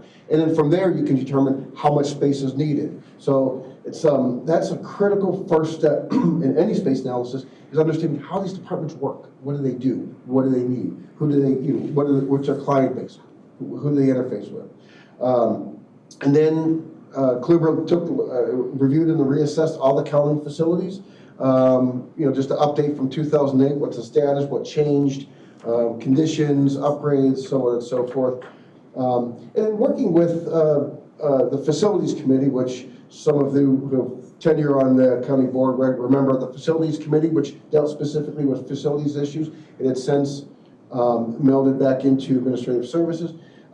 They were the lead committee, and there were 2 workshops with the committee on all this data, putting it together, and kind of giving guidance to what the outcome could look like. Ultimately, the findings were presented to the county board, just so the county board was aware, and occurred in June 2016. Of all that, in the 2016, the key recommendations included construct a new health department facility. One of the things that they really had to look at was in front of the government center, which is no longer there, was a building we called Annex B. It was about a 7,000 square foot building that did a lot of client-based health department services. It was in bad shape. It needed to go. We all knew that. We recognized that in 2008, and we just couldn't go on any further. So you had 7,000 square feet of services that you had to fold into somewhere. Looking at how the health department worked on this campus, and Annex A, Annex B, they looked at that there were going to be additional space needs because the health department services were growing. Services, whether or not the population was growing, their services were growing just because of what they do and what they're mandated to do. And this is all before COVID, of course, too. We know that things changed there. So they recommended demolishing Annex B. That space became parking lot, and then constructing new addition to the government center. Before material recommendations. I'm sorry, did I miss something? Oh, okay, yeah. And this is actually to address the state's attorney space, basically a bump out on the government center, reconfigure the internal space, and accommodate more space for the state's attorney, do some relocation of other departments, but you can only accommodate that by an addition onto the government center. And those were the key recommendations that came out of 2016, once again, focusing on those 2 departments. So with the health department, some of the challenges that they looked at, we said Annex B needed to go. The nursing, environmental health, and administration were all shoehorned into Annex A, which is the building across the other side of the parking lot for the government center. It could not accommodate the 7,000 square feet of client-based services that needed to be relocated. It was inadequate for clinical services because it wasn't HIPAA compliant, so you didn't have good separation of the waiting room, and you couldn't maintain privacy as we're required to do through HIPAA. And there was significant work that needed to be done with Annex A because that building was tired, and Tom and his team do their best, but they can only do the best with what they're given. So there was a dental clinic that the health department ran at that time, and that was located off-site. So the question is, do we bring that into the fold, into the county operation, so we don't have to lease space? And as mentioned, room was needed to grow for the additional services, and there were still population projections, but they weren't at the pace of the 2008 study. So the recommendations and options were simple. The Annex B was demolished. they recommended to consolidate and centralize all the nursing services, the clinical services, communicable diseases, environmental health, and health department administration into one location. So you don't have different sites across the campus. And timeline should be 1 to 5 years. That was a recommendation. Some of the options were acquire the 3-story building on the other side of the government center called 666 Russel Court, which is that large building, you're probably all familiar with it. That building was available, was on the market. It had its challenges. Tom can certainly tell you offline what those challenges were, but it was an opportunity, one way to solve the problem. Or build a new facility to accommodate all those with new space, built to current standards, current codes, that would be located on the campus. One of the things that you have is you have property, right? You have, and you look around, all that land, the county owns that land, so you have opportunity to build buildings if those buildings are warranted. So that was one thing that was looked at. In this building itself is designed to be expanded on to the west. So those are some of the opportunities that you have before you. And to this day, you still have those opportunities. Ultimately, through the workshops and the discussion, it was determined to build a standalone 2-story, 36,000 square foot building right here, which is just to the west of the county administration building. We are sitting about right here.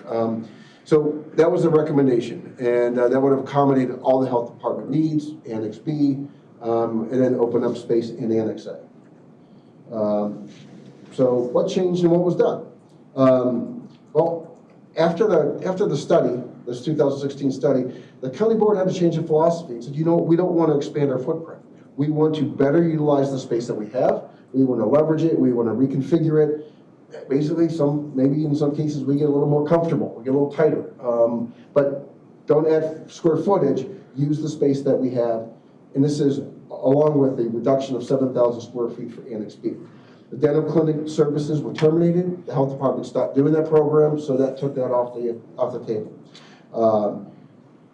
The recorder's office, which took a good portion of this section of the building on the first floor, did not need that much space. And because of the development that's slowed down since 2008, 2016, leveraging technologies by doing a lot more things electronically, you can reduce the amount of staff. So the recorder really was able to reduce the amount of space that they needed, which opened up space in this building. So now we have an opportunity.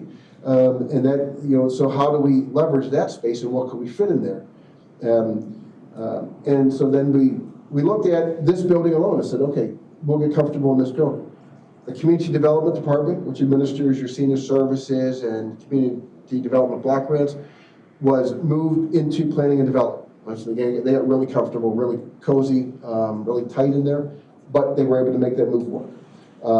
This allowed then the Health Department administration to move into its current location in this building, and the environmental health to move into the recorder space that was given up, which is directly below us. And so both of those functions came out of Annex A. So now we open up space in Annex A. Then we were able to move that 7,000 square foot of clinical space into Annex A with some reconfiguration, renovation of the building, and then we could get rid of Annex B, which we had done. Looking at the state's attorney's office, so their challenges included the space was ill-configured and extremely limited. That hasn't changed today, just so you know. In fact, it's only, I'll say, got worse. They didn't, one of the things, they don't have storage for case files or even case preparation. They handle some pretty intense cases over there. The criminal cases, their preparation space is very challenging. They do, I think, a remarkable job with the limited space that they have to prepare these cases and all the evidence and files. There's still a lot of paper. As staff would grow, as cases would increase, they didn't have enough room. They were putting people in closets. So to address that, the recommendations include build an addition onto the government center of about 12,000 square feet.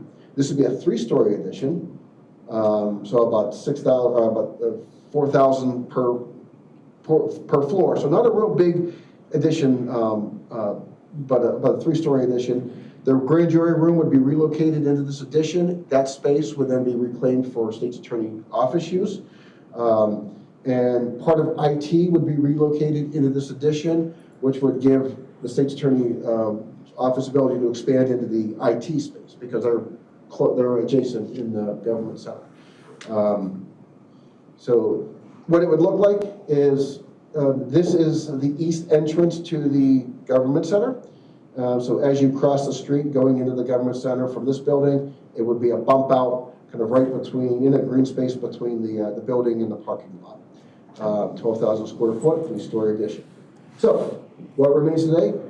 State's attorney space has not yet been addressed. And like I said, it's considered to grow. As we know, in addition, they'd asked for an additional space for their crimes against children investigation. These are all, I don't want to go into all crimes against children, whether it's internet-based or whether it's physical, but there's been a focus really to address that, and they wanted a special investigation unit specifically for that purpose, and they would need space to work on those cases. Public defender, their space needs now came to the table because one of the things, the Pretrial Fairness Act required additional public defenders now. They were tight to begin with, now you add additional bodies in that space, they only got tighter. The courts were requesting an additional courtroom. So that, after the 2016 study, that floated to the table. By the way, the courtroom, just so you know, we have 16 judges, we have 15 courtrooms. 18 and 19. 18 and 19 now? Okay, we moved up, all right. For a long 18 judges, 18 courtrooms.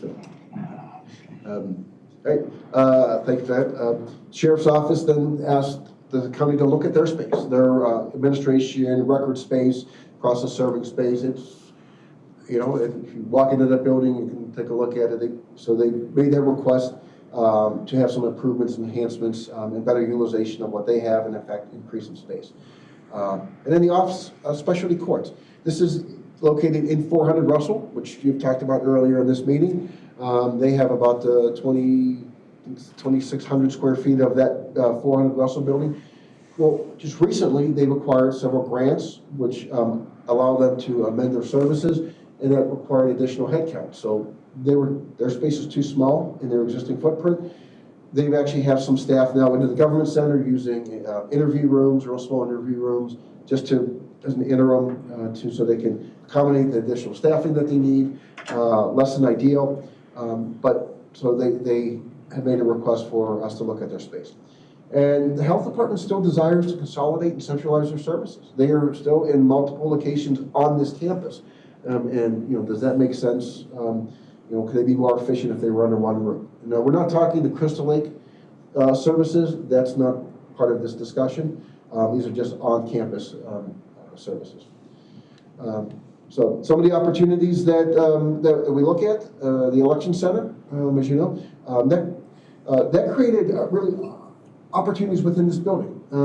Those who remember elections when they took place in this building, they used to commandeer this room, the annex conference room B, the break room, the storage room, all the storage downstairs in the basement of this building. They really would take over. With the election center now, all that pressure is alleviated off this building, so now we can actually have meetings here during election time, which some of you remember you couldn't in the past. So we would actually struggle to try to find space. And it's important because when you have the audio and visual, this room is now set up for it. And if you go to a different location, you may not have that capacity to broadcast your meetings like you do now. The Clem building, which is actually the building as you head off towards 47 on Ware Road, there's a building kind of in the trees. That used to be storage for the election center. They would store all the big toters for the election, for the ballot boxes. That's empty now. So now you have an opportunity.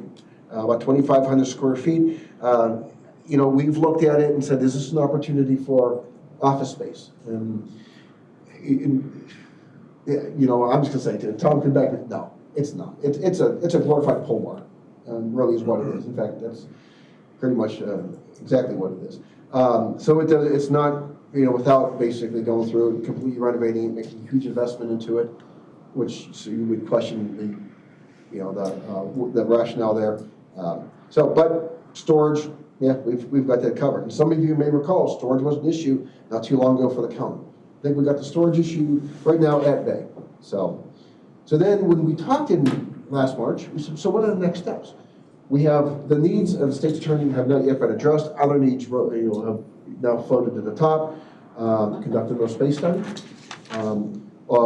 Included a comprehensive facility master plan as a goal. And this is actually what was presented at the last meeting, was that comprehensive facility master plan, looking at all the departments, looking at not just solving immediate needs, but looking at long-term needs, looking at, the next 5, 10, 15 years down the road, and what you can do so you can make strategic decisions and not make short-term, 2 to 3 year problem-solving decisions. Develop a concept plan for the government center addition, as the 2016 study said, could work. Develop a concept plan for a consolidated public health facility as recommended. So those were some of the next steps as we left it in our last discussion. And that is where the presentation ends. At that time, it was to say, when your predecessors in March of last year, the direction was given to say, let's look at do another space analysis. Don't do it immediately, maybe fold it in with the strategic plan. But knowing that we had ARPA opportunities, really the thought was, let's get started sooner, because we know this is going to take some time. And if you have some opportunities for buildings or space, ARPA dollars could be leveraged to help resolve some of those challenges. And so time was of the essence, which is why we started with Kluber probably the latter part of last year, with that comprehensive master plan. You saw the cost. Then the direction last month was say, scale it back, right? Focusing on state's attorney's office, focus on the government center needs, look at the Office of Specialty Courts. And that's where we sit today. That revised scope of services from Kluber was received yesterday, and that brings us up to date. Any questions? Well, just to clarify, staff isn't ready really with Kluber because it just came in 24 hours ago. So we're going to move this to next month unless there's an objection, but we don't have the information, so I don't know why we would try to make that decision today without the rest of that information. So, Can I just ask a quick question? Sure, of course. Not to oversimplify things, but don't we already have an answer, like for the state's attorney and the public defenders with the previous study? Limited. So that recommendation was based just on the state's attorney's need and looking at a few other parts. Since then, now it is public defender. It's the sheriff's office. It's looking at additional court. So that's why, does it make sense to kind of reassess that recommendation? And I think you could argue that, yes. If you just want to go ahead and say, we know we need to build an addition, let's just go ahead and start designing it. And you could take that approach. But I leave it to you to say what is the best approach. Thank you. Are we still leasing storage space? I'm sorry? Are we still leasing storage space? We're not. Yeah. And one of the additions, it's not referenced in here, that the archive building, which is out in Heartland, kind of by DOT and Valley High, that was reconfigured to really become that storage. And Tom Burrows and his team did a great job of, first off, reducing the amount of archived records that we have, and that was actually a collaborative effort of all the departments to just reduce the paper that we keep. And by law, we have to keep records for a certain period of time. If we don't have to keep it, then we can reduce the amount of paper. And then in this day and age, we don't create as much paper as we once did. So we were able to reduce the amount of paper storage in that building, which freed up some opportunity with the archives building to basically move all the stuff. This is PPE, a lot of COVID-related items which we have to keep out of our storage facility into the archives building. So, okay. Any other questions of Scott? Eric, do you have any questions? No, sir. Okay. all right. We'll see you in a month. All right. Thank you. A motion to move that? Yeah, and can I have a motion to move 6.1 to next month? Oh. Terry, John, all those in favor say aye. Aye. Any opposed? Okay. that takes us to capital plan update. Come on up. You thought you were all done. Ha. All right. Last we met, we had a planning and zoning meeting with Crystal Lake about the public health building changes that were proposed. They rejected our plans based on the amount of true masonry surfaces that were going to be added to the addition.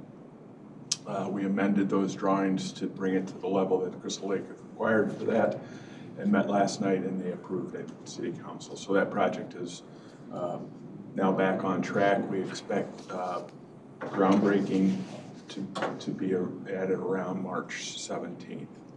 That's our target date. We'll have to return some drawings to Crystal Lake that incorporate these changes specifically.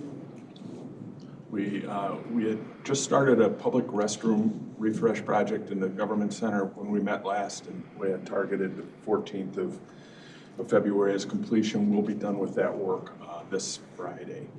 It looks great. The rooms, you know, they're bathrooms.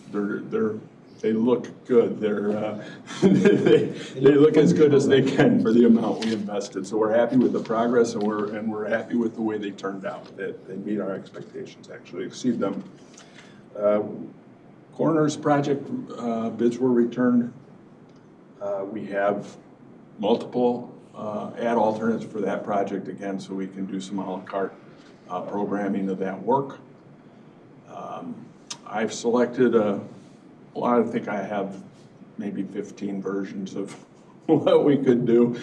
I haven't met with administration or the coroner to review those to see what kind of resolution he'd like to put in place to bring that forward. That we'll expect to see that next month.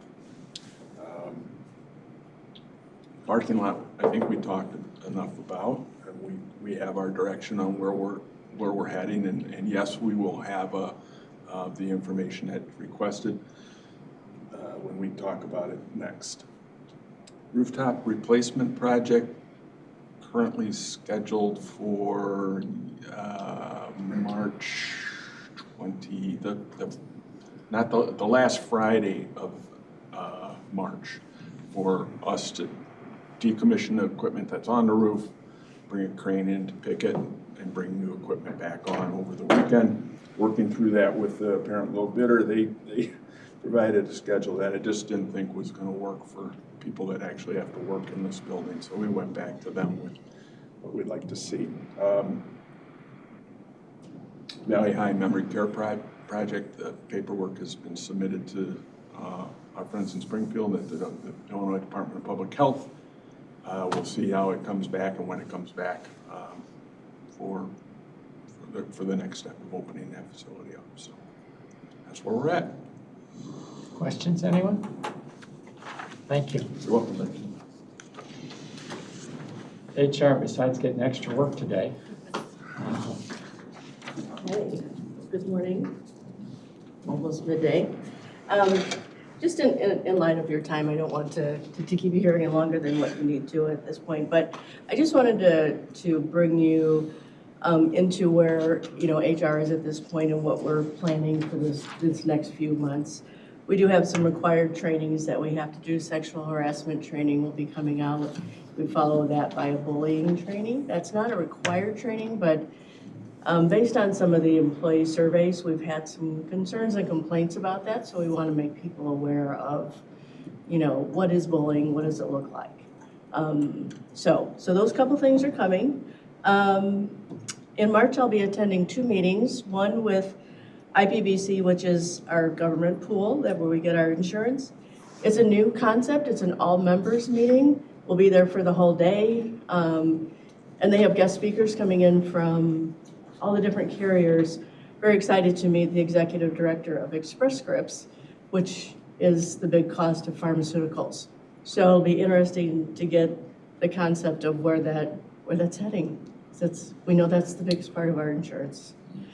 So we'll be meeting with him. I'm also doing a law seminar with Kyle from State's Attorney. So we'll be attending that. That's also in March.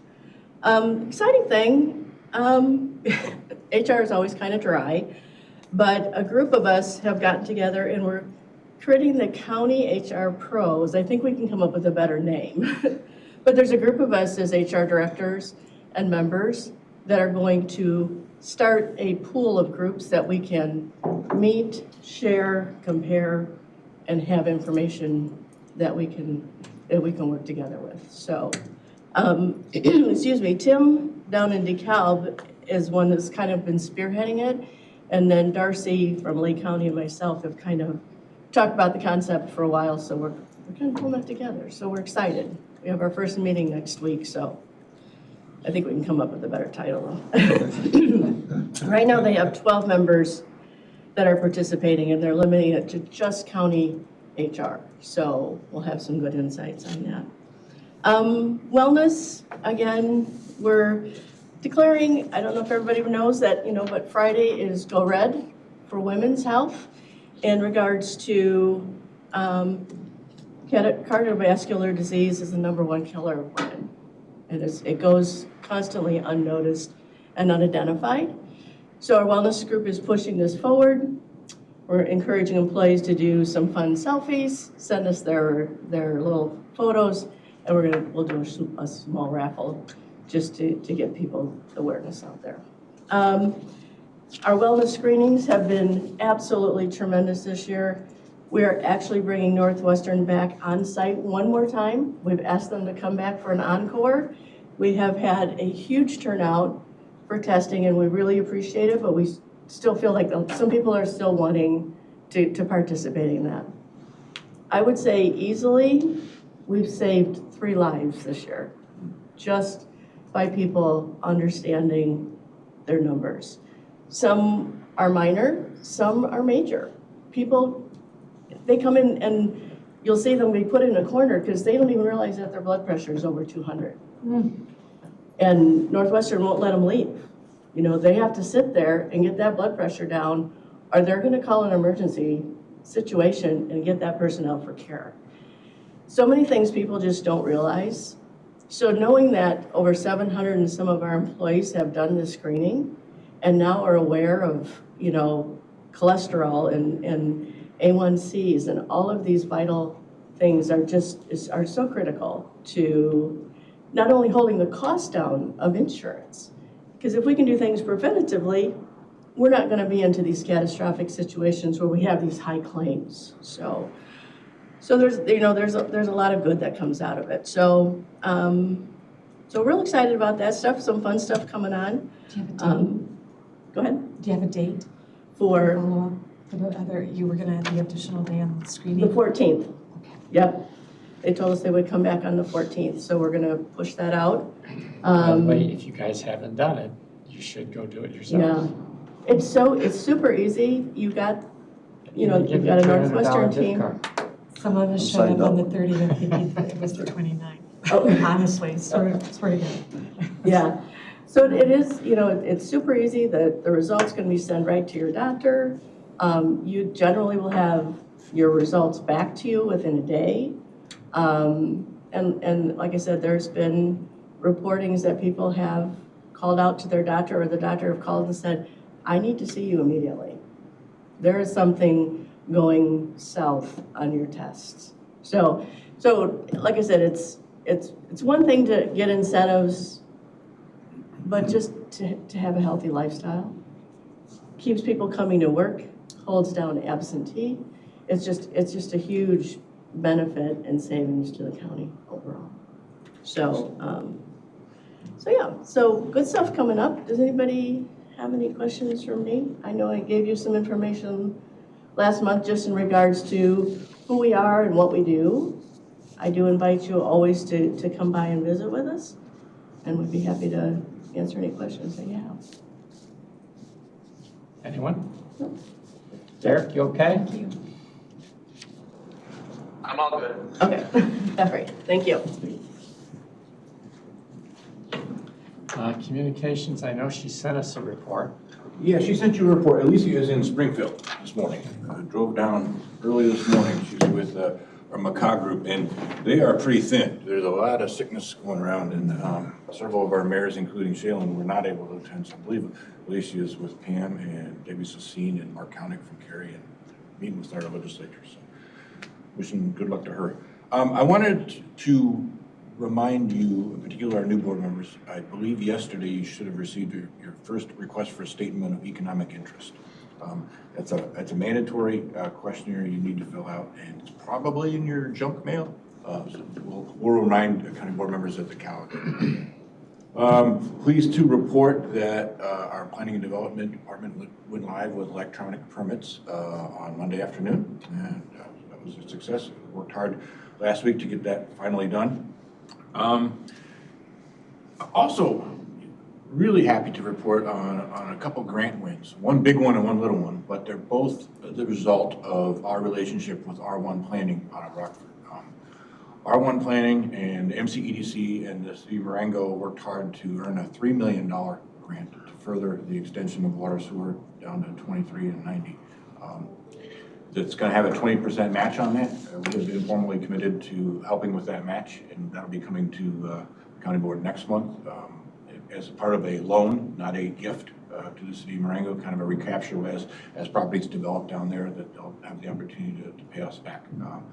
The other grant was, I think it's a $144,000 planning grant for the city of Harvard. Again, R1 helped draft that grant. And it's about planning to better utilize the executive airport license that exists up in that Harvard area, the Darcy Airport, but maybe Darcy, I don't know, but more in how can they better utilize that? Or it's a grass runway now. It's not, but the license is the value, and how can they better utilize that? Maybe probably move that license to a different stretch of land. I mentioned Marengo. Marengo, we learned this week, is going to be looking for a new city administrator. You know, it's been a difficult job down there in keeping somebody in that role. Their city administrator is moving over to take the assistant position in Cary. And I'm expecting that Scott and I and Mark Picos are going to be having to help quite a bit with Marengo in the coming months. ComEd, now with this grant that Marengo won, has again come back to Marengo and ready to talk turkey about getting the utilities that need to happen down at 2390. But we'll be helping. I'm looking forward to reaching out to the current mayor and the incoming mayor and talking about how we can help and keep things steady, because we can't let things fall through the cracks at this important time for the city of Marengo. Final thing I want to note is something that we've talked about on and off at this committee, maybe before this committee. It's been working towards a new way to a voluntary program to pay employees in a next day pay, same day pay program. It's earned wage access is the technology, really targeting for Valley High. Really wanting this to be, we have such a difficult time with employee retention at Valley High. So we're going to be introducing this program just for Valley High tomorrow. I'll be out at Valley High at 7:30. We're having a 7:30 presentation and then another one at 2:30. So we're getting 2 shifts there. And hoping that will help us with employee retention out there. And if it works well out there, then we can explore it with other parts of our organization. Final thing, Tom mentioned Crystal Lake City Council last night. It was a nice. I was there, Tom was there, Melissa Adamson, Ann Marin, and our architects. But I was not familiar. I mean, I knew we were doing the project, and I knew the general cost. I wasn't familiar with how dramatically improved that building is going to be from a aesthetic standpoint. It is really beautiful, what we're going to be developing there on Route 14. So I'm looking for that to happen. And I think they're starting like March 15th. I mean, it's coming fast, so I'm looking forward to that. Thank you. Do you know what the square footage we had to shrink out of it was? Do you know what the actual footage was? It was shrunk out of the parking lot. Oh, just out of the parking lot? Yeah. It's like 2,800 square feet. We did not shrink the hardcover. We actually expanded the hardcover a little bit. Okay. In commercial property, and I learned this last night, so it's not like I know all this, but in that watershed district for commercial property, it is not a blanket. You must only cover 40% or something like that. It's negotiable by parcel with the proper engineering, and we are architect and engineers negotiated a new natural swale area that's going to recover some of the runoff. Crystal Lake engineers accepted what they presented, and that was it. When we went to Planning and Zoning Committee, that wasn't the issue, it was the bricks. And then last night, we did have one negative vote, but it was premised on that hardcover. So whatever.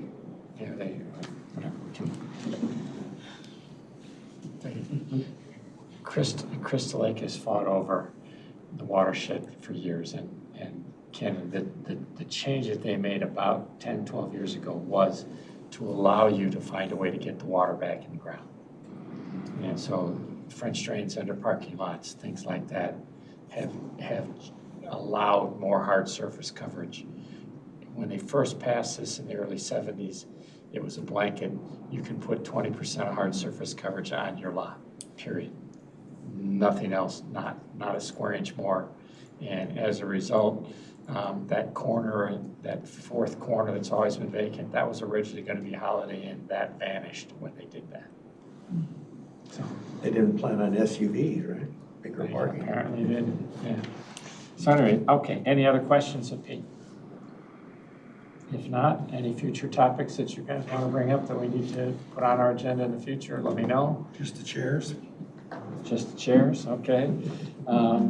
We've already placed the order with purchasing. Matthew's So I had to get some numbers. By the way, since you brought it up and it benefits you, you don't get one. I told him I would stand. I didn't need a new chair, but Buy your own. You've said that a few times. yeah.